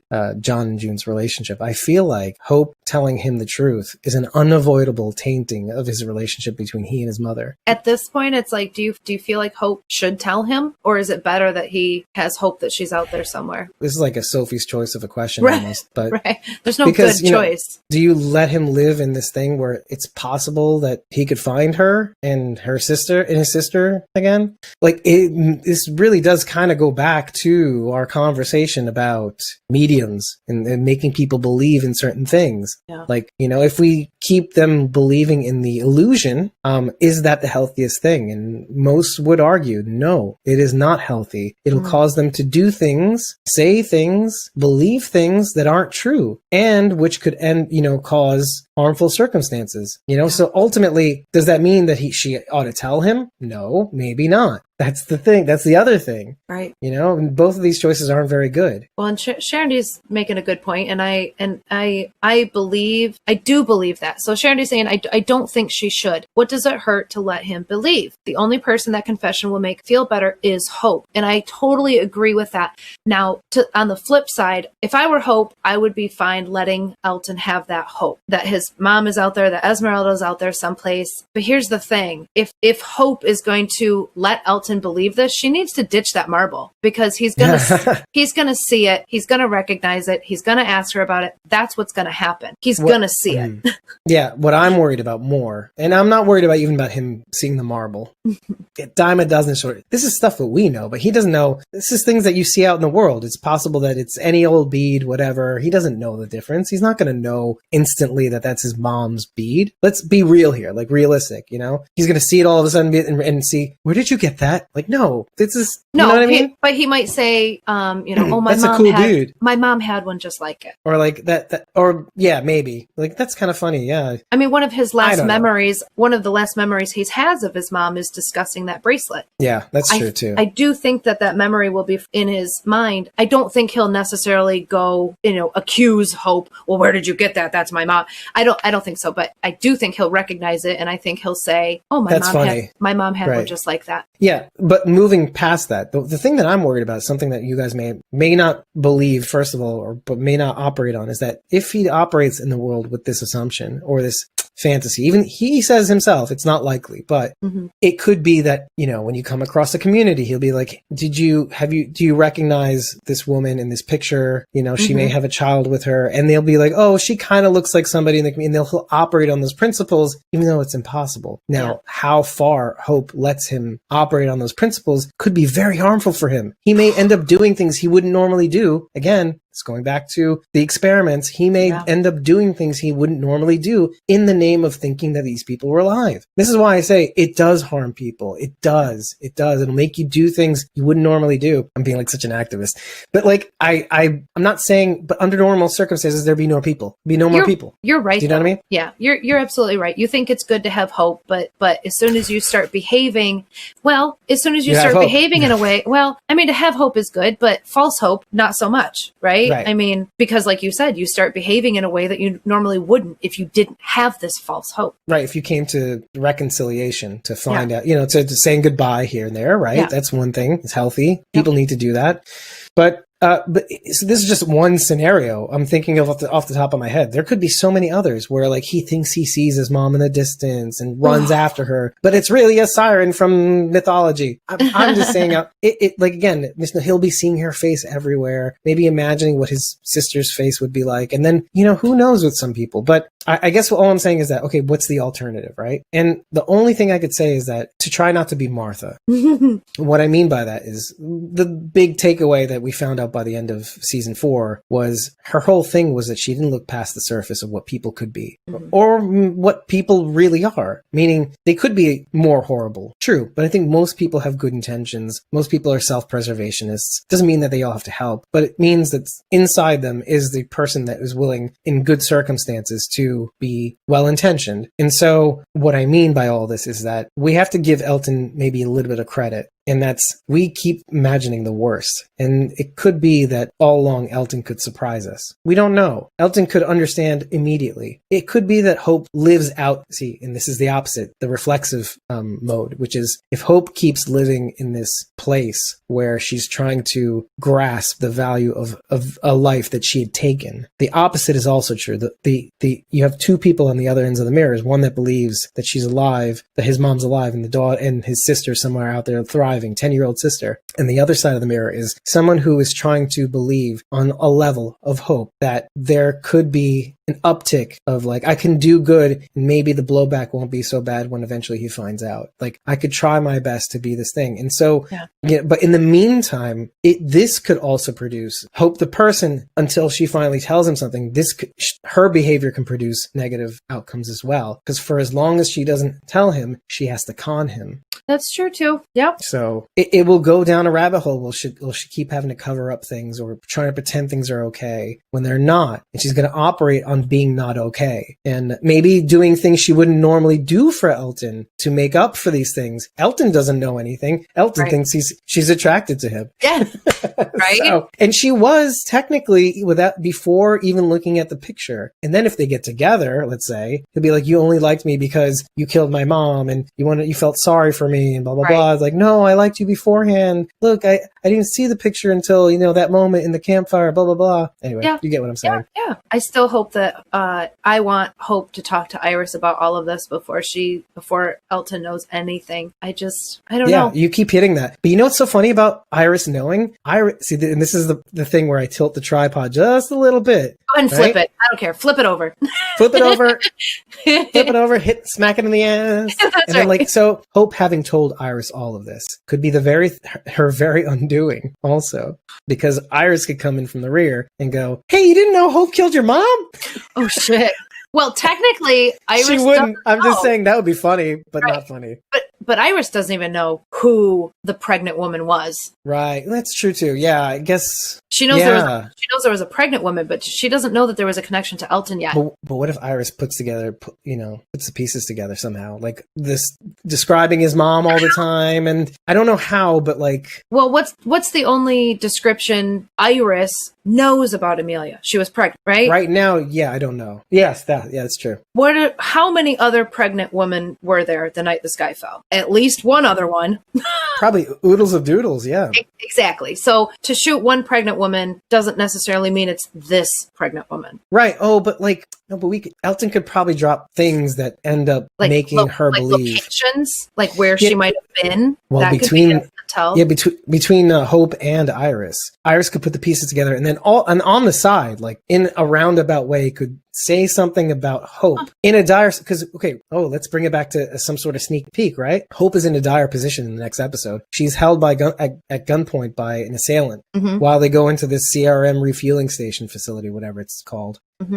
And it could be that Hope is placed in a position where she feels like she has to tell whomever, doesn't matter who, about this dark secret. So it may end up being that both Iris and somebody else know about the secret, or Elton finds out the secret because he's there, doesn't want to die not telling him. There could be a lot of things going on here. Yep. All of this to say, by the way, I kind of want to also flip the table now, because when we do get to the episode and we do see this thing at the end, it is kind of a relief both to the audience, who is also in some ways, feeling what the kids are feeling, like about how humanity can be sometimes horrible, like con men stealing things from other erstwhile good people, maybe good people who are just interested in preserving their lives, right? Leaving a scene where somebody just killed somebody, coming down the stairs and realizing that fake has-been Tony, stole all their stuff and is running away with the truck. But then you get to the end and these kids are distraught, blah, blah, blah, and they watch this thing that makes both the audience feel what the kids feel and what even Tony and Percy feel about the world. And your heart's warmed up. And it just occurred to me when the credits rolled, obviously we get the stinger, we're going to have to talk about that, but oh, yeah. But then when this all happens and this is all said and done, I started to think about the people who slammed this show and the people who really want to see what they want to see, right? You're talking about people who are begging to see one thing, but then end up with this other thing, this story that people may or may not be interested in. And I keep thinking to myself, like, it is called The Walking Dead World Beyond, right? Let's not get it twisted. But it's its own show. It's trying to tell its own story. And I know you called that somebody's going to get injured and hurt, and they were, in a sense, injured, and hurt emotionally. Their perceptions were injured. Like they ought not to trust people. And in I would even argue one of the worst ways possible, without giving them this weird, immeasurable trauma like that we usually get from The Walking Dead World Beyond. But in a way, their experience with Tony and Percy was like the best of all outcomes, because they got the education without all the punishment. Yeah. And they can be around for however long it's going to be to kind of teach them even more without having to, get an education, like on the street of hard knocks. But I wanted to go back to this point, which was like, I feel sorry for people who watch this show thinking, oh, we're going to get these connections to Rick, the CRM, even Fear the Walking Dead. And I feel sorry for them because they're missing out on essentially what the show has been trying to tell people. There is beauty out here. And there is a beautiful story to be told here. And I feel like the people who just shit on it, like even like, was it the tiger? No, the wrong end of the telescope that everybody slammed. Like interweaved into that story was this story of Sabina James, who Iris was projecting the person she could have been if she hadn't been thinking about the future so much, or, focusing on the future too much. You could allow yourself to get lost in some of these stories, just like Iris was on Sabina James. And if you don't, you're just going to reject it. It's kind of like the illusionist. The illusionist wants you to be susceptible or highly skeptical, so that either way you're involved. But they don't want somebody that's not going to even bother participating or even enjoying the show. And so it's kind of like, if you're not watching this to see a story, if you're not watching this to get some beauty out of it, and you're just trying to do this to see connections, really don't watch. Just watch the stingers and watch the little clips where they mention this thing. Just don't bother watching, because you're ruining it for all of us who are really enjoying the journey, which is the point of the show so far as I can see, is this is a journey, a hero's journey. Yeah. This is their story. Yeah. Yep. And I'm here for it. I don't have to always agree or like it, but I'm here for it. Yeah. No, yeah, absolutely. Listen, you don't have to like everything, but overall, like the reason why you keep watching isn't, and if the reason is you're watching is just for the connections, it's like, well, I mean, you're entitled to that, but like, I can't use you on the show, folks. You know, because I'm in it. Don't complain about not getting what you want. I mean, yeah, that's it. It just bugs me because I'm by the end of the episode, I'm getting really emotional. You know, the fact that we're all the same, we see things the same way, but we have to operate in the world differently. I thought we had gotten rid of Percy and Tony, and to be honest, in that moment, I was glad because I don't like this Percy honing in on Silas's woman not sitting well with me. That's my boy. That's my boy, right. Silas. That's my boy. He was just getting his confidence up, and then Dimples swoops in. Get out of here. Get out of here. But you know what my first thought was when Silas said, "I won't stop you"? Can you guess what my thought was? He says it to Iris, right? Yeah. It won't stop you. Yeah. No. What were you thinking? Daryl and Carol.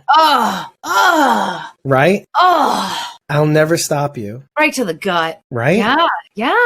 I mean, it made me instantly think of that. For her. Yeah, exactly. And so I thought, how mature is this guy? I mean, look who makes it look so easy. Silas. Yeah. Come on, bro. Now, see, when I heard him say that, I thought he was thinking Iris wanted him to stop her. And he's like, I'm not gonna stop you. Like, if this is your choice, this is your choice. Go ahead, you know? But yeah, I like the Daryl and Carol connection. Reference? Yeah. A little bit. It's just I like kind that of better. Well, because then it's showing, you know, that he respects her, not that he's like, psh, good luck, which was what I thought. Not like, now it's my chance to prove that I can be the hero that you are, that sort of thing. Like, remember what Percy says at the end? Like, come on, idiot. Like, it may work on other ladies. It's not going to work on me. Right. JK, I'm into it. Eric and I both lost our shit when Tony stood up too and started walking towards Silas. And we're like, they shot him in the head. Why is that walker getting up? They shot him in the head, right? Right. I was thinking, oh, he's an army. I like thought of all these scenarios. He must be an army vet with those metal plates. You know? I know. I'm thinking, I'm like, did it just skim his head?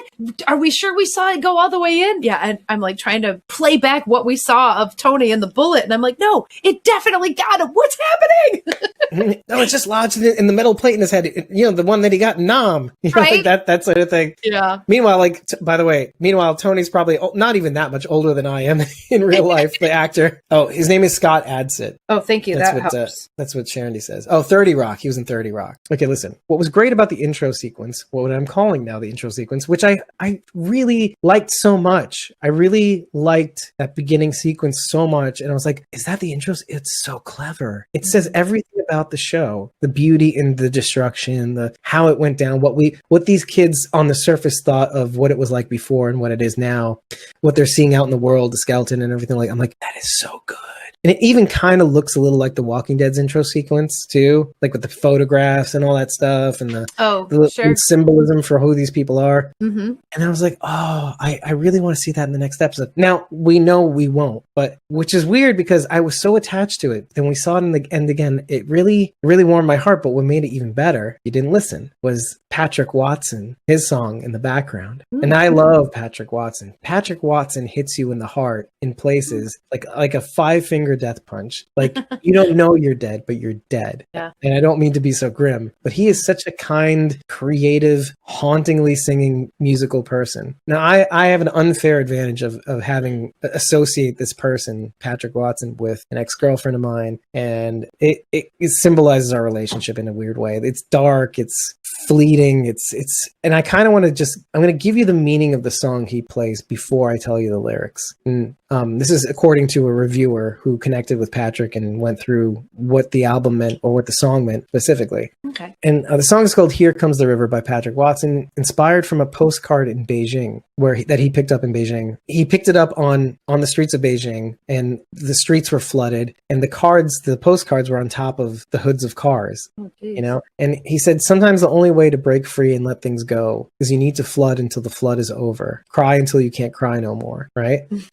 And that's the thing. That's the theme of the overall album or the song itself. And like everything you know can be wiped away in a moment's notice, but we don't have to be wiped away with it. So there's a little bit of that hope. It's like, look, that can happen, but we don't have to go away with it. And usually what ends up happening is when you lose a loved one, this is what I felt when someone was ripped away from me, is that it just felt like frustrating because how is the world moving on? Shit. Hold on a second. How is the world able to move on? And then I feel frustrated because I can't move on done with it. I have to be in this stuck position until I'm ready to move. And it took me so long. It took me really, really long, like a year or two. And I going back and forth between blaming myself and because you're doing that thing that you can't reconcile how the world is able to move on. But I like the idea is you don't have to be wiped away with it. Once you start realizing that you have no choice but to move on, you do. And because everybody else is moving on anyway. Everybody else has to do their thing. Mm-hmm. And so do you. You still go to work. Even though these things occupy your thoughts, you still lend your other thoughts to these other things and things get easier. But it's the song is also about learning to love yourself amidst that loss. It's like his exact words were, it's kind of like a love song, but to yourself. And so I thought all of these things at once. And so the lyrics go like this. The windows turned to fish bowls. So literally flooded fish bowls. The cities to seas. The cars were drowning underneath your feet. The children were swimming from the top of the trees. Crowds of umbrellas were staring in misbelief because nothing you can do now. Well, Mary kept sewing, holding on to her TV, even if the water was rising past her knees. Like, again, Mary can't move on, can't see the forest for the trees. Ha, ha, ha, ha, ha. That rhymes. Nobody told you it was going to be this hard. Something's been building behind your eyes. You lost what you hold on to. You're losing control. There ain't any words in this world that's going to cure this pain. Sometimes it's going to fall down on your shoulders, or you're going to stand through it all. Now here comes, this is the chorus. Now here comes the river. You're crying, coming on strong, and you can't keep your head above these troubled waters. But the next line is, here comes the river, over the flames. Sometimes you got to burn to keep the storm away. Sometimes you got to and it's just, you got to do what you got to do because you're still here. And this is the series, sure, but this is also the episode too, not seeing the thing for what it is, a con. And it's not your fault. This is just what we do. That's how cons are designed. You're not supposed to know. Yeah. Until you start to see that everybody else is moving on without you. And that's the thing, that's the beauty and the loss, but also the ability to love yourself through it out, to defend yourself when you're being shitty to yourself, and just letting yourself, let yourself burn, just, let yourself cry, let yourself burn, do what you need to do so that you can join everybody else. Yeah. And then Sharon says, we're just two lost souls swimming in a fishbowl. Yeah. But, you have to understand that you're a fish first, right? Yeah, it's Patrick Watson is a haunting singer. Has that? It's a great song to go with it too. And it's these kids letting themselves feel okay with being tricked. It's these kids letting them. They feel stupid. They feel betrayed, and it's like, look, this is our way of saying, we as entertainers, saying that we understand what you're going through. How do you think we felt when we realized the world turned to shit, and then people started attacking us, and my parents died. Percy's parents died, and his uncle took care of him and all that stuff. How do you think we felt when this all went down? You guys had the comfort of Campus Colony, but oddly enough, we do see things the same way. We see the beauty in but this is why we're out here. We see the beauty that still exists in odd places. Listen, we got some great moments. Dave almost cried on air. It's great. Listen, it's rocking and rolling. We're doing our thing. But we still have to do one thing. I almost don't want to do it, but we have to go through the stinger. Oh, yeah. That we see after the credits. Actually, after the first look into the next episode. This one's a little more, I guess a little more and a little less informative. Yeah. It actually is, in a weird way, I think it almost reflects the episode too, because they were examining test subjects. The TSs and the... Are you sure it wasn't Tiger and the Lamb? Because Wrong End of the Telescope was just the last episode, wasn't it? Oh, you know what? Let's not go into the stinger just yet. Sharon actually brought me back on track. Felix and Tony actually have a very frank conversation, by the way, about how this is going to go. The end of the story is Tony does agree to take them wherever they want to go, but not without going to this refueling station, because who do you think they took the truck from? They pulled back the tape, showed the CRM album, says, that's a nice fancy thing you got there. Is that going to help us later on? Now, here's the thing. Do you believe Tony when Felix says, yeah, it'll help us get out of this bind? Absolutely not. Are you kidding? This is the first time we've seen Felix step into an authoritative role. Like, yeah, I'm important. No, you don't even believe that, Felix. Shut up. So Tony doesn't believe him when he says it can get him out of a jam, right?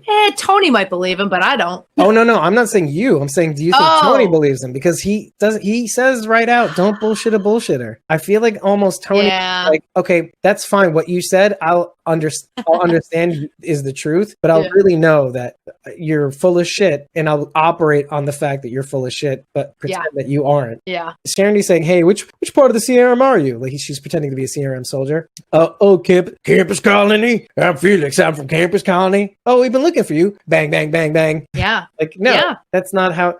Tony's not going to let that happen. Or he's going to let that happen because he lied to him. Yeah. So do you believe that Tony was at one point a part of CRM, or did he steal this vehicle and disguise it? Oh, no, I regard that as the truth, because Percy actually specifically used that incident as part of the con in the beginning. It must have skidded off the road on the ice and crashed into whatever the has been the driver, fishing out the pockets. It was too visceral and real because they both kind of used the same point of view, right? This is the only and the best part of the best thing you can do in a con is use a bit of truth. Yeah, exactly.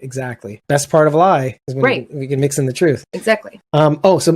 By the way, Sharondy I was right. It was the wrong end of a telescope, because the last one was Madman Across the Water. And so, which is also funny because the test subject, telescope, science. Yep. Science, bitch. Right. Wrong end of the telescope. Yeah. And then Shadow Puppets is kind of cool because of the way this stinger comes about. Well, let's talk about the stinger with Lila again. Lila Belshaw. That's right. We get a last name this time. That's right. And I'll get into that in a second, but it does kind of look almost the same. Like, we're going to get the similar kind of stinger. It focuses on the scientists in the photo first. And you think it's going to go the same way again, because the way we see Lila in the first stinger that we got 2 episodes ago is that she's so dispassionate. You know, she's into the work. She's not feeling anything at the time. She does look at the photo a little bit, but twice, but is very into the work, very dispassionate. Doesn't seem to really regard Michael Abbott, aka test subject A402 or something like that. But in this one, it's like you get a peek behind the screen where the shadow puppets are playing. Mm-hmm. You get to see more consternation in her face. The first shot is of the photo, but when you peek out and you see Lila Belshaw staring at the photo, she looks conflicted. She's more maybe in mourning or worried, than last time. Where she was eating a sandwich dispassionately. Mm-hmm. Sheridan's keeping our facts straight. It's Michael Abbott. Dr. Samuel Abbott. Michael Abbott. You're right. My bad. Played Isaac. Samuel Abbott. Who looks like Samuel Adams. No, I'm just kidding. My bad. Samuel Abbott. Right. Okay. My bad. Again, with the names, there's just so many at this point. It's hard to keep track. There are a lot of names. And last names. Surprising amount. She takes out Leo's work from the drawer. Nebraska State University Genetic Research Laboratory. Advanced Immunology. What to Know in the Age of the Unknown. I sound like Felix now. What to Know in the Age of the Unknown by Felix Belshaw. Anyways, no, by Dr. Leopold Bennett. But it's weird that you have this weird kind of connection where, just like Amelia Ortiz's work, she has her face in it for Elton, obviously, because he's the reader. Yep. But Leo has this card that obviously Iris had made, depicting Hope and Iris. And in the card it says, Dad, hurry up, finish saving the world so you can come home. We love you. Mm-hmm. And so I like that little connection there between the two works, the way she might be regarding this work of Dr. Leo Bennett's. And my note on those two works is that, like, maybe they aren't that different at all, Amelia Ortiz and Leo Bennett. Mm. The idea. Let's hope their fates are different. See, I what I learned from this scene is Leo's alive. Yes. Lila confirms. Let's go through that, because Kubelik calls her up on the phone. You only hear Lila's end of the phone call, though. And that's she says, hello. Yes, I'm working on that, but and she says, of course, it'll be taken care of by the time they arrive. Mm-hmm. Who's they? Hope and Iris. You think? Yes. Okay. Because I was thinking that too, but I kind of always have to do that thing that I do that annoys everybody. Well, I mean, I do think that. I mean, I think that's where the breadcrumbs are leading, right? I mean, she gave them the map to get out of Campus Colony the night before they massacred everyone. Mm-hmm. Elizabeth, she knows. I mean, she planted that seed where their dad is. She knows they're resourceful and they're brave and they're going to make the travels to New York. Hopefully they make it. I mean, in her mind, she's probably thinking, hopefully they make it. It's funny. It's funny you mention that, because I do want to mention one more thing, brave and hero, and right, hopefully they make it. This is the thing that Percy said, and I want to connect that to, we just watched an episode where Virginia calls John a hero, and Percy admits that, like, you taking a chance on me, you saying I was somebody worth saving, means you're the hero. You saw right through me before I knew what hit me. Mm-hmm. And I just thought connecting these, again, it cannot be a coincidence that, or maybe it is. I don't know. Maybe I'm seeing what I want to see. You're believing him. You're believing him. Well, I think everything he says from now on is a con. I actually, I don't know. I don't know what to believe. I am, I am, but that's not what I'm trying to say. I'm drawing the connection between how there is some weird parallel connection between The Walking Dead World Beyond and Fear the Walking Dead. And again, maybe I'm seeing what I want to see. I don't know. I think we've learned after 10 years that they don't do anything by mistake. Yeah, but it just follows directly in these episodes. It's this, the hero. Who is the hero? Is John a hero? Why doesn't he like it? Blah, blah, blah. Iris seems to like it. No, I'm just kidding. But it's this weird thing where like, and again, having your name like Percy doesn't make it any easier. Like I want to be what my namesake is. That's what I've always wanted to be. But I needed to be shown that some people do really care, that I may be worth saving. But going back to the stinger, right? Yeah, it could be them. I don't know. The they that she's referring to. That's what I think anyway. Yeah. I could be wrong. Again, totally wrong. Sleight of hand, misdirection, whatever it is. But Dr. Bennett won't be a problem, she says. Yeah, that's how we know he's alive. That gave me more pause than who are they? Yeah, he's not test Dr. subject. Bennett won't be a problem. Right. He's not test subject A404 or A401 or A403. We never got to see who that was. He has a name. Sharon says she also says it's Morgan telling Grace she didn't think her life was worth saving, so she made it about his. Yeah. So the thing that made it more real was that he didn't have a test subject name. And she also says his security detail, meaning he is alive enough to have a security detail. Otherwise, we'll be like, I get the flock out of here. Right. So he says, security detail. We're also hoping that this is Will. I love how this is a detail and it's only one person. You know, the security detail won't be a problem either. And I'm still hoping it's Will. I mean, she didn't call the security detail by name, so we hope it's Will. But here's the thing. What's really interesting about where this is going is that it seems as though maybe those messages were real that he sent the girls in some way, or maybe a particular version or one of the two things that came in is the real message, right? So, and which makes me think also that the second one wasn't, and the first one was the one that was the clearly written one or the messed up one. The first one is real, the messed up one, and the second one it wasn't. It was because it was more neatly laid out. Don't bring Felix. Okay, you know that one. Yeah, because it seems as though they just want the girls. Like, don't tell Felix, meaning even though he knows. So that's the thing, right? Felix knows about the cabinet. They made sure that we knew that they knew that Felix knew about the cabinet. Felix knew about. I followed that. I did. So they don't know everything. It's so cool. So one of them definitely was of him. And the second one was like, oh, I am in trouble. Matter of fact. Oh, I love you, Hope and Iris. Yeah. You know, interesting. So I don't know where they are, who they will be at, or what is going on, but we're getting a clearer picture now, and I'm a somewhat clearer picture. Of course, thank you, Lieutenant Curl. So we find out it's her. Now, here's the thing. Lila stares into a noticeably vacant, dark red examination room, whereas last time, 2 weeks ago, it was a bright blue dark.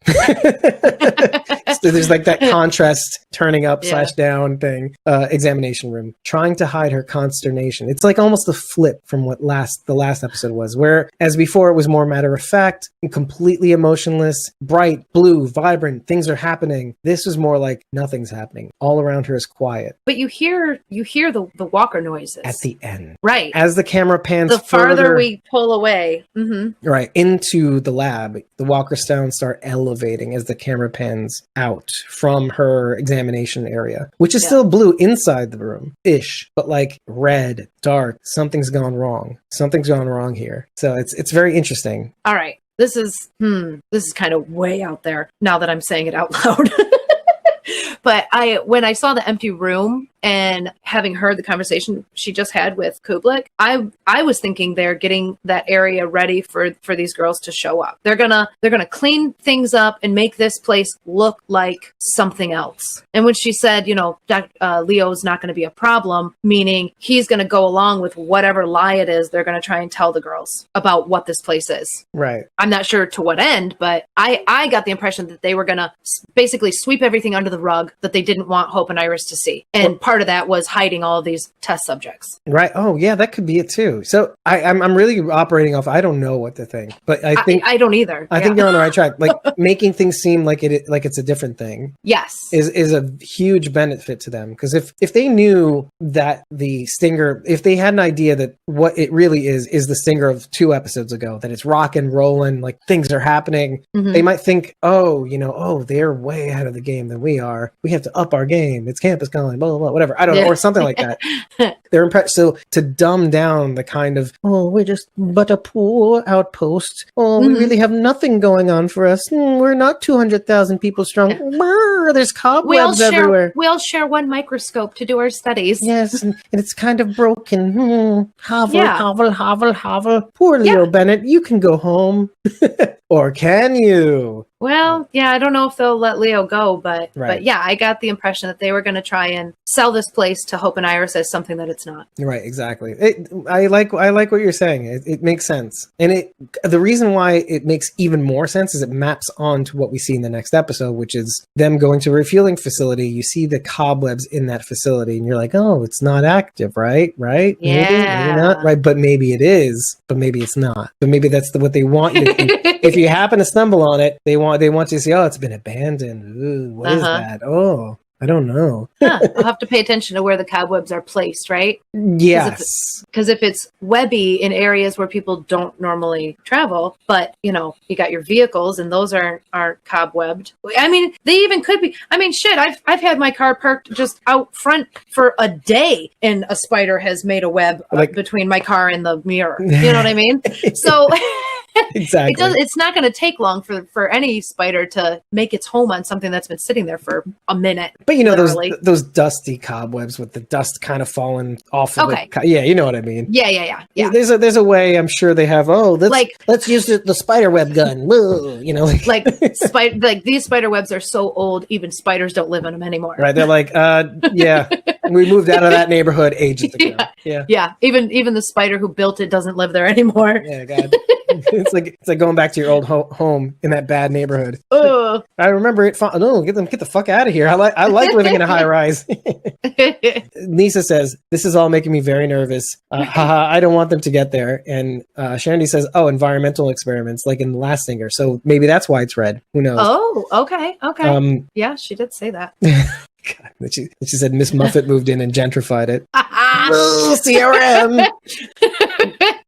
Little Miss Muffet, CRM puppet. Anyway, so eating her curds and whey. Again, this was one of those episodes where I knew that we'd have a little bit more fun with it. We can go places here and there, shoot back and forth, because this is really fun. It is a fun watch. Mm-hmm. It's good to see, if you pay attention, Percy kind of working on these people. It's very imperceptible, but you do notice it on second watch. He's like latching onto this person, okay, let me give him more of that. Let me push more of that on her. Let me get her to turn on her, technically, or to her to turn on her. Anyway, so you do see it, and it's really fun to watch. It's good to see even the cup trick again, because then you can actually see where the ball falls in front of him and he catches it. You see these shows all the time where magicians catch people in the street and they try to trick them or whatever. Right. And I keep telling Eric, I'm like, why am I never in these places where these magicians are? Because no magician has ever come up and tried to trick me. They can spot you a mile away. They know who you are. Maybe. You're the magician's folly. But I want to be someplace, and I want some street magician to walk up to me and try and pull a trick on me, and then I pull it on him instead. You better be ready, because you got to think of a cool illusionist trick to kind of play on them. And you know who I want it to be? David fucking Blaine. Fuck Blaine. Wait, now you got to explain that. Why fuck David Blaine? I hate David Blaine. I'm not really into myself. David Blaine is a TV magician. That is not real magic. Right up there with Copperfield. Oh, is that because he's not old school? Well, they're TV magicians. So what does that mean? It means anybody can do magic on television if you know how to edit properly. In front of a live. Oh well, Copperfield did his thing with a live audience though. Magic isn't real. Magic is real. Illusion is different. Yeah. Conjuring is just such a better. That's why I think conjuring is a better word. It's more. It mixes the lore plus the actual. It's not real. Now, see, when you say conjure, it makes me think of like spirits and demons and otherworldly things like conjuring up something that doesn't belong here. Well, yeah, because it makes it more than what it is, right? Because you are creating the illusion. Yeah. You know, you are the conjurer. That's why it's not just I'm an illusionist. You know, I make you see a thing or not see a thing. No, you are creating you are conjuring the illusion. So there's an act. It's more it's more complementary to the magician. That's why I wanna meet David Blaine. I need David Blaine to perform in front of me before I can say he's a magician or not. Because what I see on TV is bullshit. I love it. I love this. I mean, again, I'm nonplussed. I do like the more hands-on magicianry, like the conjure, because it's more like you have to realize, and maybe this is what you're drilling down on, is that like it's more fun to make you believe that you saw one thing and then they show you a different thing, rather than something where like I bet I can pull a car out of my ass like that. Who cares? Yeah. I don't really care that you made a boat appear from nowhere. Like I want to how did this happen? Like, oh, we put a thing on that and it turned into 50 million ladies and what? No, I don't care about that. I care that you made me think I would see one thing and then it turned out to be a whole other thing. I like that play. The grand illusions are less impressive to me than the close-up in your face, the close-up magic. I like close-up magic because you're right there. You see it. When you're watching something on a stage, it's like, oh yeah, lights and cameras. Well, isn't it also better because there is a human component to it? It connects with you. Whereas the grand, whereas David Blaine's latest, because he used to be a street magician. We have to acknowledge that he used to be a street illusionist. On television. I think he got picked up and put on television too. He used to be one of those people. Yeah. Right? And then he went on to do grander, Maybe. He says he used to do street magic. I've only ever seen him on television. Oh, I can't speak to that. In the early days of the internet, he would put on these things where he would be fucking with real people. Remember when they used to call him the demon? Like, oh, he would be pulling shit on people in the street. Like, I remember who did this? Mad TV actually did a skit on that. Like people thinking he was the demon. Okay. Didn't Dave Chappelle call him a demon too? Yeah, I'm sure a lot of black people called him a demon. So anyway, I could watch it all day. The whole point, he went on to do this, but his new magic or his new illusions have been more isolating. They've been disconnected from people. I mean, you still see this illusion, but it's more like not trying to trick others, but it's been more like Harry Houdini feats of strength or feats of unshackling or something like that. That sort of illusion where you're disconnected from the audience. See, I like Chris Angel. He does Houdini acts. Well, because he fucks with people. Yeah, he still fucks with people. Well, and he puts his body through the ringer. I mean, he does Houdini illusions. You know what I mean? He puts himself through these tricks, and yeah, I like Chris Angel. I appreciate his craft. Yeah, and even the Amazing Randy, like he put his body on the line. But look, David Blaine does too. But like they are more disconnected. They are more for the show rather than for the, I don't know, maybe the triumph over adversity. It doesn't feel like I care. That's the thing. Like when David Blaine's latest tricks have come out, I think more and more people be like, why should I care that you did that? That's really the main thing. Yeah. For some people like you and me. And that's why I don't care. I guess I haven't seen David Blaine do what you're describing. Just what I've seen, I don't like. Yeah. So I don't like him as a magician. I don't respect him as a magician. I don't acknowledge him as a magician. There you go. Thank you for joining us. And yeah, bye. Just kidding. If you like what you heard, head over to ratethispodcast.com/squawking-dead. 5 stars and an eggplant is all we need to know that you love us. But listen, we're humans. We want to do better. Let us know what you like. Let us know what you don't like. And if you have any suggestions, put them in there too. Anything. It all helps us. And if you really like us, like I said in the top of the show, you can go to ko-fi.com/squawking-dead. Just follow us. You'll get to know us a little better, And if you do follow us, you'll know when our unedited episodes drop. The unedited episodes that you can get for free, like right after this recording. Did you get them yet? Did you get them? You didn't? Right now. Well, you're missing out. And it's a pay what you want model. So if you feel inspired to give us anything and you happen to reach $3, you will unlock our supporter-backed content on coffee.com/squawking-dead, ko-fi.com/squawking-dead, where you'll get unedited episodes for free and the ability to be with us in these episode recordings. So what are you waiting for? And with that, thank you so much for joining us, Nisa and Sharon D. Thank you so much. Can't wait to break down the Fear the Walking Dead tomorrow. Doot, doot, doot, doot, doot. Have a good night. So we'll people. have to wait till 3 a.m. before we can watch it, though, You right? can even watch it. Yeah. Oh, God. Sharon said, Squawking Dead's better than AMC Plus. Right. And I said, at me, even though she didn't say at me. That's right. We deliver. When we say we're going to give you something, you get it. You get it right after. That's right. Fuck SMV. I mean, AMC. Damn, it's speech to text. Daniel autocorrect. Love you guys. Have a good night. Take care. Enjoy yourselves. And we'll see you next time. Bye. Bye.